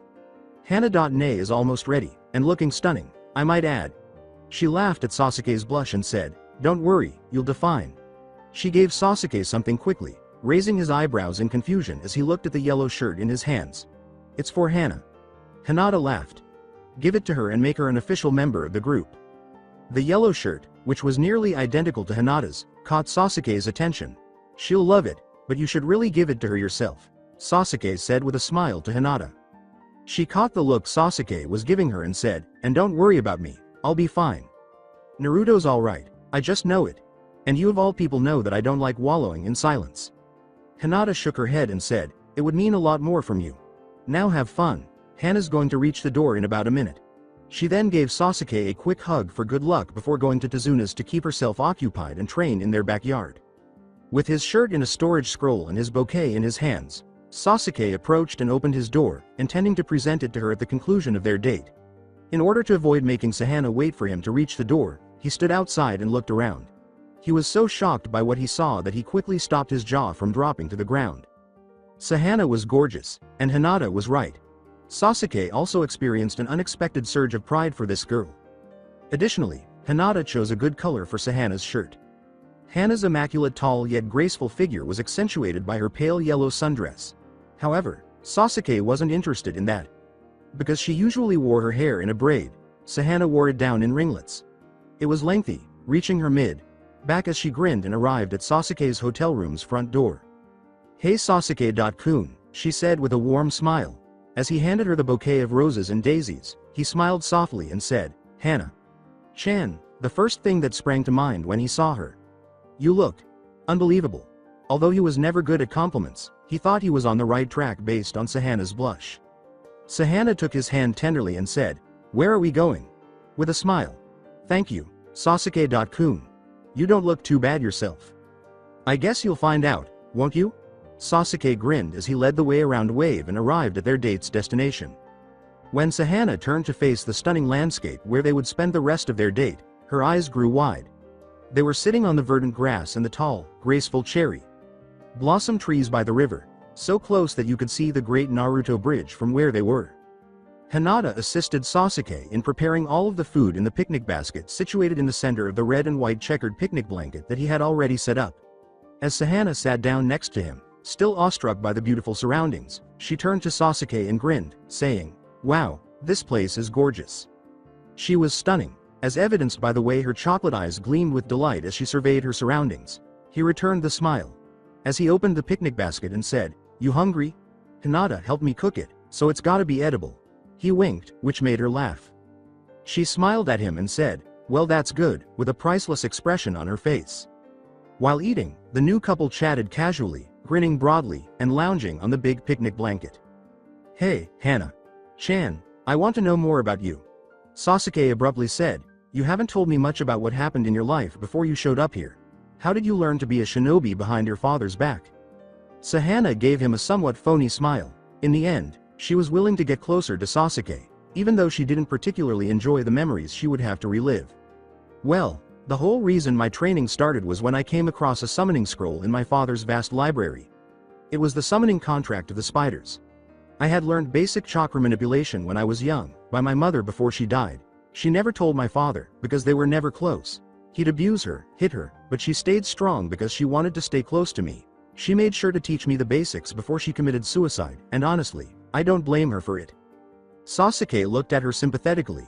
He had experienced the loss of a loved one. Hell, his entire family was lost. She went on, reassuringly massaging her back. "Well, I wrote my name in the contract, remembering what my mother once taught me about summons, and used the hand signs written on the scroll, before summoning my first spider. He was the one who taught me all my skills. His name was Kumohaiwa and he was my first friend. Haiwa was young, one of the small spiders, but he was all I could summon, and I really enjoyed his company. He was only just learning the arts of taijutsu and ninjutsu, but he continued to teach me everything he knew." Hannah went on to explain. Sasuke's entire focus was on Hannah. He was fascinated by her and was unaware of all of this. Her taijutsu form was that of a spider, which was why he had never seen it before. But it did provide a lot of explanation. This is the reason she stayed close to the ground and used her legs much more than her arms when fighting. "I learned all about venoms from Haiwa-kun too," Hannah continued, "and I was given a small amount of his venom every day until I was immune. This was so that if I ever got hit by any kind of venom, I could send some of Haiwa's poison in my system to intercept the foreign venom, canceling it out without the side effects I would have if I wasn't immune to Haiwa's venom." He abruptly stopped his train of thought as Hannah went on. "Knowing everything there is to know about poisons and venoms only led to healing and cures. In order to attack, I made my own needles, dripped all of my kunai in venom, and learned everything I could about it. In reality, I was doing this for my father, whom I intended to defeat. However, as I matured, I came to realize that I couldn't compete with him. I had witnessed a lot of his experiments, most of which had failed, but none of them were as bad as sins. After that, I got into a pretty big argument, and before it got out of hand, I went to the land of waves, which was not too far from where he was anyway. And I think I've finally found the solution in you, Naruto. Otuto and Hinata." "Imouto," she said, grinning as she looked up at Sasuke. "I have been staying here for about a year now, trying to come up with ways to stop my father." Gazing intently into Hannah's dark brown eyes, Sasuke grinned and said, "We'll stop your father. I promise you that." "Thank you. This is it." Sasuke turned around and rummaged through his little backpack. "From this day forward, you are officially a part of the team." He grinned at her and gave her a yellow shirt without a smile. Hannah's face was filled with joy as she looked back up at Sasuke, smiling lightly as she reached over and kissed him on the cheek, making Sasuke blush. "Thank you," she said, opening the shirt with a look of shock on her face as she examined the garment, realizing with a smile that it was exactly the same as Hinata's, with the exception that it was yellow and had the word Kumo, spider, engraved on the back. "A lot. You have no idea how much I appreciate it." Hannah felt like she was a part of something, a team. She had never imagined that she would be able to do anything great and had always believed that she was doomed to fail, but she was unable to explain it when she was given the shirt and formally appointed to their team, her team. She knew that she could and would accomplish great things, and that she was capable of doing so, especially with these people by her side. She muttered, "Thank you." Once more. Hannah was everything he could ever want. Sasuke carefully raised a hand, pressing it against her cheek and jaw line, and said, "You are so beautiful, Hannah-chan." He couldn't help but smile at the pure joy on her face, knowing that she couldn't be happier based on the expression on her face. He was so proud that he was able to make her so happy, he'd have to thank Hinata later. "Forever. Officially, you are now a member of my team. Additionally, our team is like family. None of us have many happy family memories, in case you missed it. An orphan was Naruto. Even your father is a psychotic experimenter. Hinata's family mistreated her and called her unworthy, and my brother killed everyone in a mass murder." He leaned in and watched as Hannah's eyes fluttered closed, his lips softly pressing against hers. "You are more like us than you realize. You are strong like us. I really think that's the reason all of us are so strong. We have had hard lives when we were young.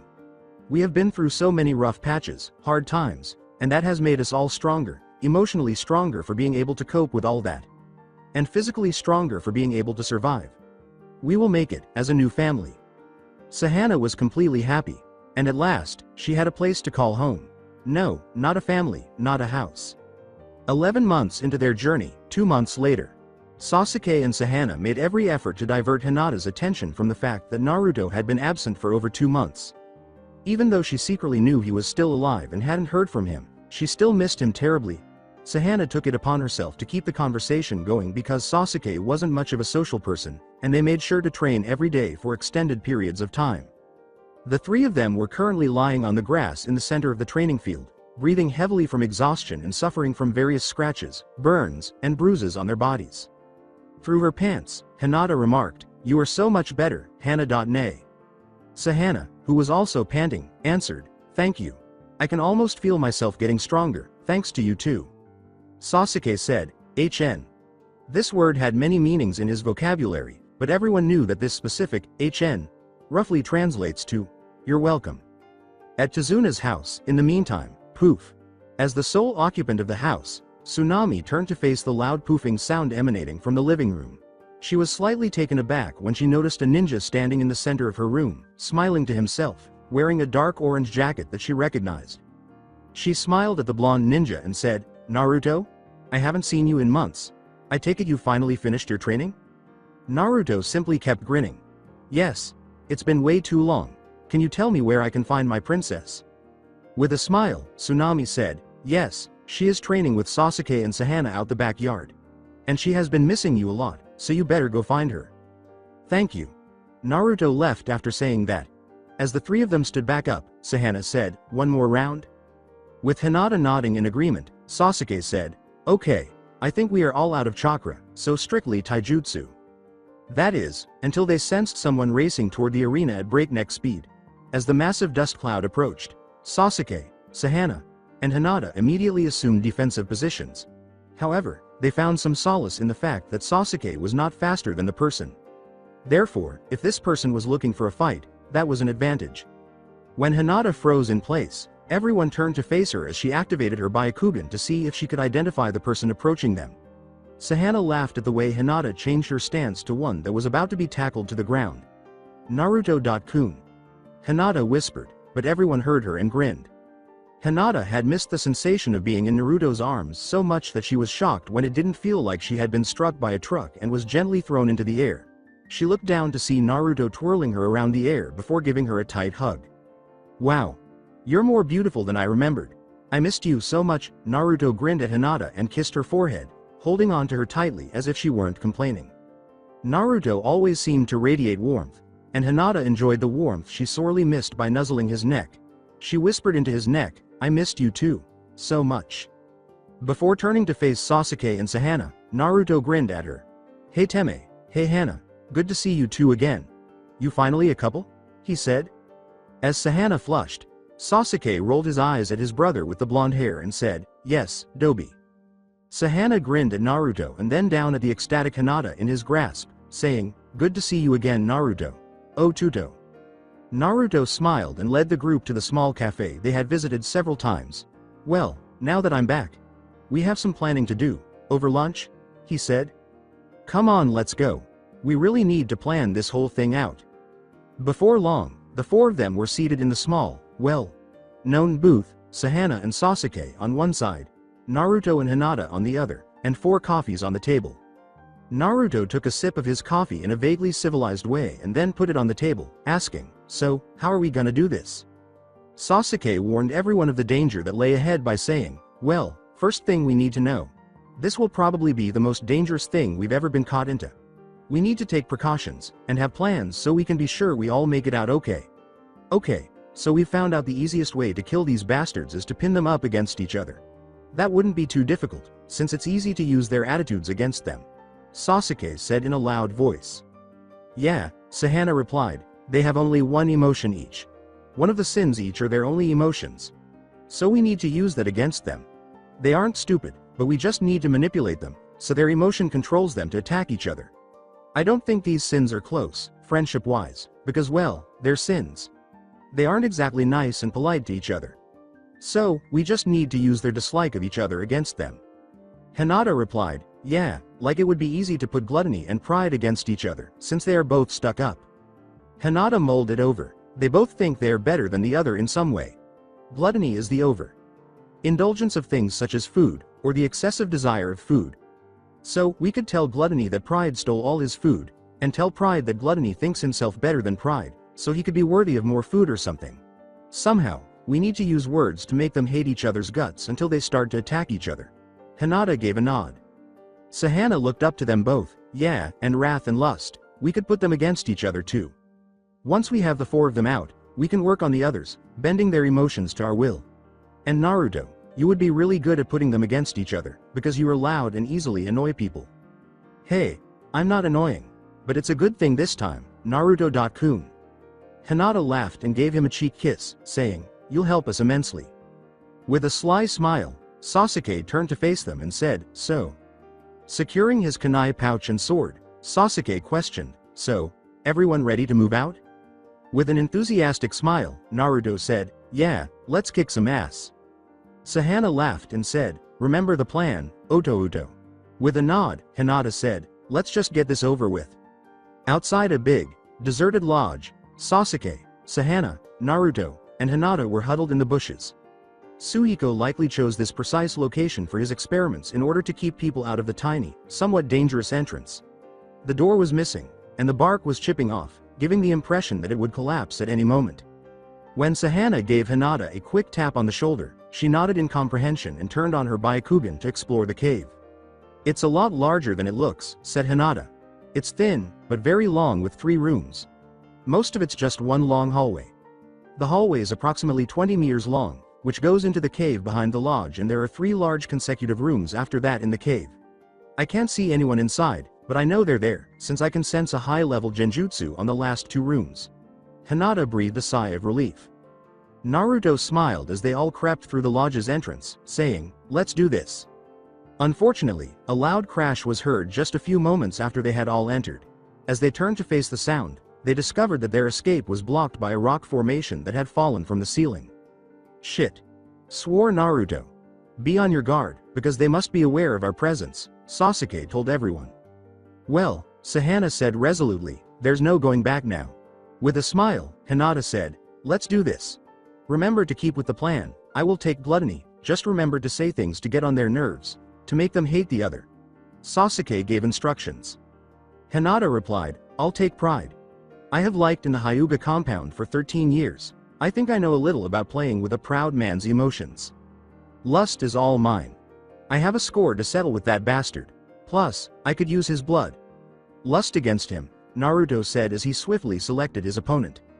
Okay, then I'll take wrath. Once we pin those guys against each other, hopefully they'll keep themselves busy, and we can try to take out the other three, and Suhiko, without distractions. Just so you know, if one of us doesn't come out of this, I love you all. You guys are the best thing I have ever had. Sahana glanced around the group as they nodded and checked their weapons and scrolls. Hinata said to Sahana, don't worry, none of us will die. Besides, you and Sasuke still have to have kids who will call me Auntie Hina. Her eyes softened. Sasuke inhaled deeply and said, okay, promise me, none of you guys will die on me. Okay? As Sahana blushed slightly and laughed. With assurance, Hinata said, promise. I promise, Sasuke.kun. Hinata blushed as Naruto winked at her and said, there's no way I'm dying on you guys. I'm not Hokage yet, and I still have to marry a certain girlfriend of mine. Before following Sasuke through the lodge hallway, Sahana laughed and said, stop flirting, Oto, and let's kick some ass. With his Sharingan activated and ready for anything, Sasuke questioned, Hinata, where are the sins? Hinata activated her Byakugan. She looked throughout the lodge for any indications of existence. In the next room are 3 sins. The room after has the last 4, and Suhiko. There is a strong genjutsu in the next room, so I can't quite focus on which sins are in which room. But if they aren't the ones we want, we need to improvise. Got it. Sasuke said, then kicked down the door and commanded, get yourselves ready. Before the genjutsu could fully affect them, they all whispered to themselves, Kai. Due to the fact that they had never seen any of the 3 sins in the room before, they were unable to identify which one they were. One of the sins, who had bright green eyes and was in his mutant mode at the time, finally noticed the group by the doorway and asked, what are you doing in my house? He resembled Lust quite a bit, with strong legs and a small, frail looking torso. Hinata whispered to herself, that's it. But everyone, well, everyone but the mutants, heard her. Sasuke demanded, what? To be exact, she used her Byakugan to calculate their torso. That's their weak point. But their chests are covered in overgrown ribs, effectively protecting them, but from the back, they're weak. We just need to use a fatal attack to their backs, and we just might be able to kill them. If I could get behind one of them, and send a Jayuken strike directly to their heart through their backs, I think we'll be able to take them down. She spoke softly so the others couldn't hear her. Getting frustrated with the group, the mutant who had previously spoken yelled, how dare you just appear in my house and talk to each other like I don't exist? This attracted the attention of the other sinners, who then turned to face the group. Something this mutant said caused a spark to fly into Sasuke's eyes. Whose house exactly? He asked, grinning to himself. I told you, it's my house. My house, all 3 mutants said simultaneously before turning to glare at one another. It was necessary for Naruto, Sasuke, Sahana, and Hinata to identify these 3. Which sins they committed in order to murder them. He whispered, we'll distract them. See if you can get behind one of them and finish them off. Sasuke gave Hinata a gentle shove. As the others all took a step forward to divert attention from Hinata, she sighed and took a few steps back. I really wish I finished learning that chameleon jutsu. Hinata nodded. When Naruto exclaimed, hey, big and ugly, the 3 mutants turned to face him. Huh? You all looked. Naruto merely chuckled. I'm not big and ugly, snarled one of the mutants, advancing toward the group. Well, said Sahana with a smile, the rest of us beg to differ. As he made a very familiar hand gesture, Naruto exclaimed, let's do this. Kage Bushin no Jutsu. 10 Narutos appeared beside him. Kumo no Sushibo no Jutsu, spiderweb entrapment, Sahana yelled, pressing her palm to the ground as a chakra. Enhanced web immediately emerged and ensnared the nearest mutant. While Hinata did her best, the 2 surviving mutants were distracted by Naruto's charging shadow clone. She silently charged towards the trapped and struggling mutant, bringing as much chakra to her hands as she could before emerging from the shadows behind him. When the unexpected occurred, she leapt into the air at a distance of roughly 5 feet, both hands pointing forward toward his back. The web was broken by him. Hinata realized instantly that it was aware of her presence, but she was powerless to stop it from roaring. She flew back and hit the ground as the mutant swung around and slammed its huge arms into her side. You really think something like that is going to work on me? Me? Pride. Hinata at least recognized the person now. Running to her fallen comrade, Sahana said, I'm so sorry Hina, I thought it would have held him. Hinata stood back up and grinned at her sister, saying, don't worry about it. I'm fine. You go help Sasuke and Naruto. I've got this guy. Sahana grinned and nodded, observing Hinata's determined expression. You got it. As Sahana hurried off to assist the others, Hinata stood up and watched. She turned back to Pride, who was observing her with a fixed, uninterested gaze. With her eyes narrowed and ready, she stared down the big mutant, clenching her knuckles and concentrating on the task at hand. She could hear Naruto speaking to Sasuke and Hannah from the opposite side of the room. He warned them, "Cover me. I'm going to activate my Sage mode." Hinata could tell he was serious. Pride looked down at the small woman in front of him, his mind full of evil ideas. "What are you doing in my home?" he asked. Putting her plan into action, Hinata smiled and said, "What do you mean? Greed invited me." Pride's eyes squinted even more, so much so that Hinata wondered if he could see it all. However, she ignored that thought as he started to say, "He did no such thing. Everyone knows that this is my home, not his." "That's not what he told me." Hinata responded with a confused expression. "He said that this was his home. And he invited me and my friends to come and party with him for a while." Pride screamed, "Liar!" and charged the girl. Hinata leapt back, avoiding Pride's fist by only a few millimeters. She wasn't expecting him to become this irate, and as she was getting close to the edge of the room, things weren't going well for her. She called out, "Kage Bushin no Justu," and positioned her hands in a way her boyfriend had taught her, encircling herself with 6 clones. She had to get rid of this guy quickly. He appeared pretty homicidal. And she was the target of it all.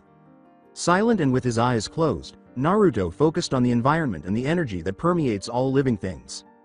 While Hinata was engaged in combat with the third mutant in the room, he could hear Sasuke and Hannah fighting in double. Teaming 2 of them. He focused on the chakra entering his body and avoided thinking too much about his comrade's health because that would only divert him. Someone walked into the room, diverting everyone's attention from their conflicts. One more mutant. With haste, Hannah calculated that there were 4 people in the room. 3 were therefore still alive. That was good, though. They haven't been outnumbered yet. They could only level the playing field for when the others showed up if they could defeat a couple of these guys. The newest member of the mutant family didn't even try to harm Naruto, Hinata, Hannah, or Sasuke, which caused eyes to widen. Pride was his first choice. "How dare you mess up my home?" It seems that they did not get along well. Pride yelled at his brother, "Your home? How dare you tell me that this belongs to you? Greed. How many times do I have to tell you that this doesn't belong to you?" He looked briefly at Hinata before turning back to Greed. "You brought them here." With a broad smile, Hinata expressed her happiness that her plan was finally working. "I find nothing wrong with what Greed has done." She said this in an attempt to further enrage the mutants. Greed stepped closer to Pride and smirked, saying, "I know what you are, jealous." Pride then charged. Furthermore, Hinata was unprepared for the confrontation that took place in front of her. With a loud clashing sound reverberating throughout the room, Greed's body collided with Pride's, sending poor Hinata, who was closest to the attack, flying several feet backwards. She leapt to her feet and ran across the room, barely avoiding the flying Greed that was being hurled at her. Her eyes widened at the sight of the roof slightly collapsing as the massive hulk of a mutant crashed into the wall so close to where she was just standing. She had to watch these 2 to make sure they wouldn't destroy the house. Literally. Hannah was experiencing some difficulties. The mutant in front of her, now called Gluttony, landed in a big crevice in the floor beneath him, right where she had been standing just moments before. The biggest thing she had ever seen was Gluttony. He was big, but he was only about a head taller than Sasuke. He must be about 300 kilograms in weight. Unhappily, she thought to herself. He was also attempting to squash her. This wasn't good. Reaching into her belt and taking out a syringe. There was only one left, she realized. However, she had to cope. She leapt for the creature and smashed the syringe into its arm, only to discover that the needle bent without even rupturing the flesh. Shish. T. Then, as she struggled, Gluttony grabbed her by the arm and raised her high above the ground. She made some one-handed hand gestures before screaming, "Kumo Shoken. Sen Dokuga." Spider summoning. 1,000 venomous fangs. And biting her thumb to spread the blood across Gluttony's arm. Spiders of all sizes emerged from the blood that had spread along Gluttony's arm and dug their teeth into him. Unexpectedly, Gluttony dropped Hannah right away in an effort to shake the 8-legged monsters away. Gluttony did the next best thing after that plan failed and the spiders had begun entangling him in their web. He consumed the nearest spider. As soon as one of her prized spiders was formally consumed, Hannah's eyes widened and she acted. She was furious. She threw out her hands to make her own web while the other spiders carried on trying to ensnare him firmly in their indestructible web. She stopped him from eating any of her other spiders by wrapping his mouth in her own web, knowing that she lacked a technique strong enough to defeat him. Then, with the assistance of her spiders, she proceeded to wrap him up. When she heard a loud crack, she was almost done, and when she looked up, pride was flying at her. She was about to scream when a dark purple flash caught the mutant's enormous mass and struck him in the back with a palm strike that was so powerful and chakra powered that you could see the dark purple chakra emerge from the other side and extend about 15 feet in front of him. The purple chakra that encased Hinata like a second skin caught Sahana's astonished gaze. On 4 legs, she had developed a black tail and ears at the same time, and her eyes had gradually darkened.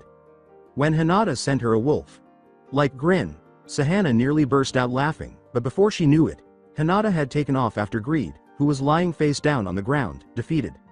Sahana watched in amazement as Hinata killed Greed with a blow akin to the one she delivered to Pride.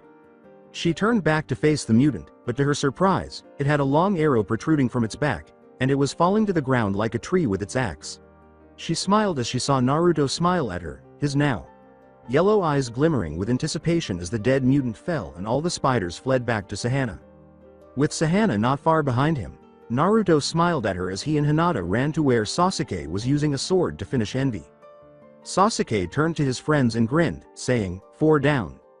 3 to go. Naruto nodded in agreement. Sasuke was about to draw his sword from Envy's motionless body when the door on the far side of the room flew off its hinges and a loud crack reverberated throughout the space, causing the room to become abruptly unstable. Sasuke wiped the blood from his sword, Hinata's Byakugan flared, Naruto cracked his knuckles with excitement, and Sahana narrowed her eyes in resolve. At the same time, 3 words were running through their minds. Go ahead and do it. With savage scowls on their faces, the final 3 mutants entered the room. They were clearly aware of what was happening and were not taken aback by the room's appearance or their fallen allies, which was unexpected. Wrath and Sloth must have been the other 2, with Lust standing in the center. Naruto commanded, his sage-like eyes glaring down at the mutant, Lust is all mine. Sasuke nodded, concentrating on the mutant on the right, as Hinata smiled and said, Hannah.Nay and I will team up and take on the one on the left. Be careful, warned Sasuke. We don't want the roof to go tumbling down on top of us. This room is now very unstable. We need to get this done quickly. Before rushing into action, the other 3 nodded their assent. With a resolute look on his face, Sasuke advanced on his opponent. He had a number of strategies in mind, but he knew that before he could do anything useful, he needed to learn a few things about his opponent. Either Sloth or Wrath had to be the big, ugly, quite unsettling to look at. In fact, the remaining 2 were left after he had already killed Envy. The others had effectively eliminated Pride, Greed, and Gluttony, and Naruto had decided to take on Lust for entirely reasonable reasons. Wrath or Sloth? Perhaps Big and Ugly was attempting to glare Sasuke to death by simply staring him down for the moment. The raven-haired man had time to examine the creature before him, but Sasuke was unaware of it. An advantage of any kind would be beneficial. Each mutant had a similar appearance. Clearly, there had been a mistake in their creation. Unless this is how they were intended to appear, that Sasuke seriously doubted. They had enormous arms, most likely Hinata's size, and fully muscular. The mutant's eyes were the most dissimilar. This mutant, Sloth or Wrath, had eyes that were a deep burgundy, while Lust's eyes were bright yellow. Their legs were small, but their chests were large. However, the legs would need to be fairly strong to support all of that for extended periods of time because their torsos were so large. Sasuke smiled. However, they had very little legs. It would be impossible for them to move quickly. Sasuke was also very fast. He was going to take advantage of that. Sasuke looked at the mutant again, but he couldn't decide what to do. He was standing there, but why? Sasuke had spent more than 2 minutes observing this man, and he had not made any movement. He had a harsh expression on his face and had been staring straight ahead of himself without attempting to do the same for Sasuke. Sasuke's eyes widened as he realized why the mutant hadn't been charging at him with a furious head first. Sloth. Sloth was the one. The sin of laziness. Naturally, it had no intention of initiating contact. He thus waited for Sasuke to take action. That wasn't going to be an issue, though. Sasuke swiftly took his sword out of its sheath, making sure to maximize his speed. He was going to take advantage of what he considered to be his greatest advantage. Eyes locking with Burgundy as the Sharingan is activated, he ran. Sloth responded. Sasuke was flung back several meters, his sword flying in the opposite direction, just as he had reached within arm's reach of Sloth.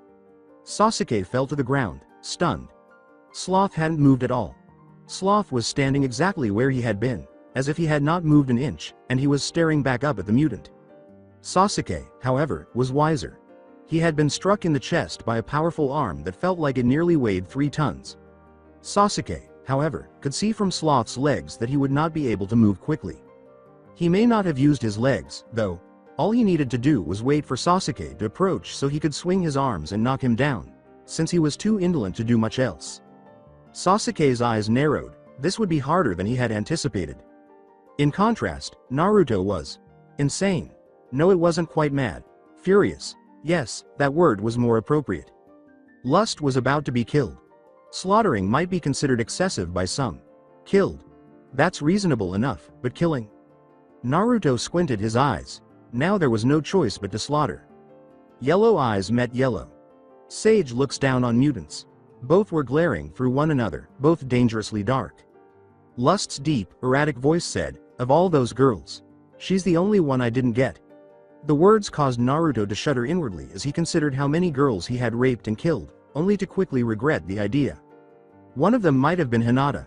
With his fists clenched and sage chakra gushing from his body, he was unable to contain himself any longer. He must have struck something. And right in front of him stood the victim of choice. With his fist clenched and cocked back, ready to charge at any moment, Naruto dashed into action. As he watched Lust move, an arm swinging a full circle to knock him back, his yellow sage eyes glinted with rage, but he was ready. He leapt over the offending arm and slammed his fist into Lust's face, using all of his strength to smash it. It was painful. Yes, it was very painful. Lust also remained motionless. Well, until he punched Naruto off himself with his other arm. Naruto saw the attack coming and leapt back, barely avoiding the punch that was about to land. One thing about battling these mutants had caught his attention. They lacked jutsu and didn't employ chakra. Their strength was all they possessed. However, they were very strong, and that somewhat compensated for it. It was not going to help to be angry. He needed to be strategic.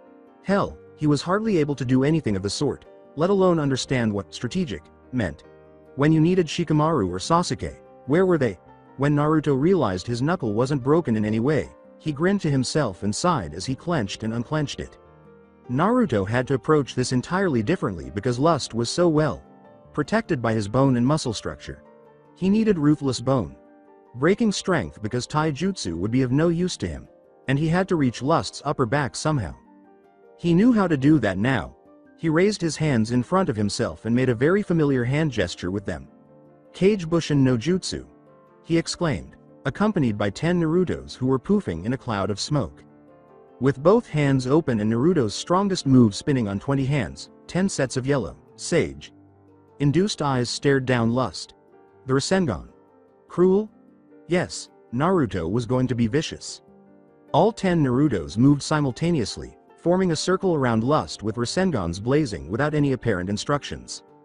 The other Narutos were still bouncing around Lust, waiting to attack, but the one directly in front of him made contact first. When he was literally stepped on, the clone exploded and the 2 Rasengans it was holding in each hand struck the ground, sending Lust flying and making the room much more unstable. He had charged for his front legs, intending to knock him off his feet. That was going to be too much for the room to handle. There are 9 Narutos remaining. And every single Naruto charged Lust again as soon as he was back on the ground. They tried to use numbers to overthrow Lust without waiting for an opportunity, but Lust was aware of his obligations. He was not as stupid as Naruto initially thought. Lust was successfully struck by the Narutos in front with their Rasengans, but the 2 clones vanished as smoke filled their positions due to the blast's recoil. Although Lust appeared somewhat hurt by the blows, the mutant was only now shielding his back, realizing that it was his only vulnerability, and the damage was not permanent. With a loud crash, the real Naruto, who had been aiming for Lust's back, was soon met by Lust's torso as he spun around and cocked a fist back, sending Naruto flying into the opposite wall of the room. He was just about to get up when there was a loud crack that reverberated throughout the room. For a moment, everyone's attention was diverted to the ceiling, but fortunately, the roof had not yet closed in on them. A loud yell from Hannah reverberated throughout the room before anyone could determine what had caused the crack. The other 3 saw the inevitable as they turned around. Hannah was holding a cold kunai to her throat thanks to Suhiko. He was also furious. Everyone froze. Suhiko was threateningly holding Hannah by the neck with a kunai. As the final 3 deadly sins held fast to prevent movement, Sasuke, Naruto, and Hinata remained motionless. When Hinata felt lust, who had come across the room to be the one to restrain her, put his right hand uncomfortable near her left breast. So close that it was brushing against it. She had to remind herself that Hannah was in danger. This made Hinata frown and try to remain composed. Evidently, Naruto had also observed a suspicious gaze on Lust, his stiff stance in Wrath's tight hold. He growled, "Now," Suhiko began. "I really don't like people interfering with my work. You've been here long enough." Hannah felt herself about to cry. Despite holding them back, she couldn't help but feel responsible for this.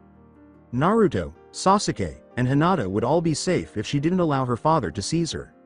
She looked up into Sasuke's eyes, which were already on hers, and silently scolded herself.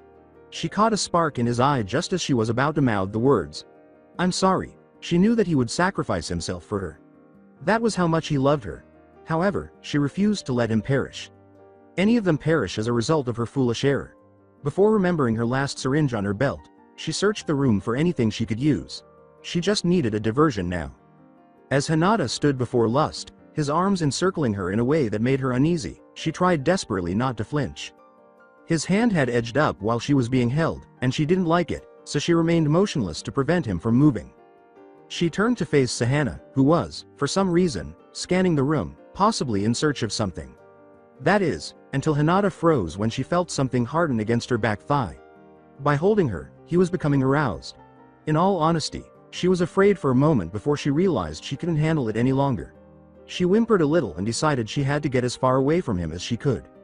As Hannah chose to use the distraction to stab Suhiko in the leg with her final syringe full of spider venom, Hinata elbowed Lust in the stomach and turned to give him a powerful kick to the stomach in order to pull him away from her. "You disgusting pervert," she screamed. After witnessing Suhiko fall and Lust hit the ground, Sasuke and Naruto simply followed the action, even though they were still unsure of what was happening. With Hinata still twitching, they both threw their enemies off of them and leapt to the center of the room, where Hannah and Hinata had already gathered. As if to quell the repulsive sensation against it, she rubbed her upper thigh. She swiftly produced her senbon and hurled a minimum of 20 of them at him, making sure to aim at key spots. She would not allow him to rise. Smiling at her younger sister, Hannah said, "Thanks for the distraction, Hina. Imoudo." Hinata sighed with joy as she watched Naruto draw an arrow from his quiver and shoot it directly into Lust's heart, injecting enough chakra into the arrow to ensure that it truly passed through his skin. "Ugh. You're welcome. I guess," Hinata said. An odd expression of satisfaction appeared on his face as he saw the arrow piercing right through his bones. But now the rapidly collapsing wall was the issue. It wasn't good that the roof was collapsing on the 3 of them. Hannah turned her head away and gave Sasuke a nod as he pierced Suhiko's heart with his sword. Large portions of the ceiling were beginning to collapse on them. The roof was now collapsing, and they were going to turn into pancakes. In a position they were all familiar with, Hinata called them all to herself. As the roof began to collapse, she screamed at the top of her lungs, "Shugo Hake Rokujuiensho," and began to spin. It was easier for her to spin around Naruto, Sasuke, and Hannah because they had all changed into smaller objects than themselves. As the rock and debris fell around them, the chakra lasers emanating from her palms cut through them. She had to use her demon chakra, which caused the sphere around them to turn a deep purple as she exerted more effort. She finally halted the technique after a few moments of intense high chakra level jutsu, and when they looked around, they saw only rock and rubble. When they discovered that none of the other 2 mutants, including Suhiko, had survived the crash, they all exhaled in relief. Naruto grinned at his gasping girlfriend, Hina-chan, who had deactivated her Byakugan due to stress. "Good job, Hina-chan." "Thank you." Sasuke glanced at his 3 friends and said, "Well, what do we do now? Suhiko's finished, and there's really not much more we can do here in Wave without gaining suspicion." After asking Sasuke and Hannah, Hinata said, "Well, are you coming with us back to Konoha?" Naruto noticed and exclaimed, "Us?" with a broad smile. "You're coming home with me?" "Well, I'm pretty sure we can take on my clan no problem." He gave her a hug and said, "Man, I love you so much," before turning to face the others. "So, you coming?" he asked. Sasuke laughed. "There's no way I'm missing out on my little sister kicking her family's asses. Plus, I need to make sure my brother doesn't do anything stupid, right Naruto?" Taking his response as a yes, Naruto smiled and disregarded the insult, asking, "How about you? Hannah. Nay. She grinned as well, saying, I'm going to stick by my man. She chuckled. With a smile, Hinata said, let's get going. To Konoha, Naruto said, taking her hand. So that's it for today. I hope you guys enjoyed it.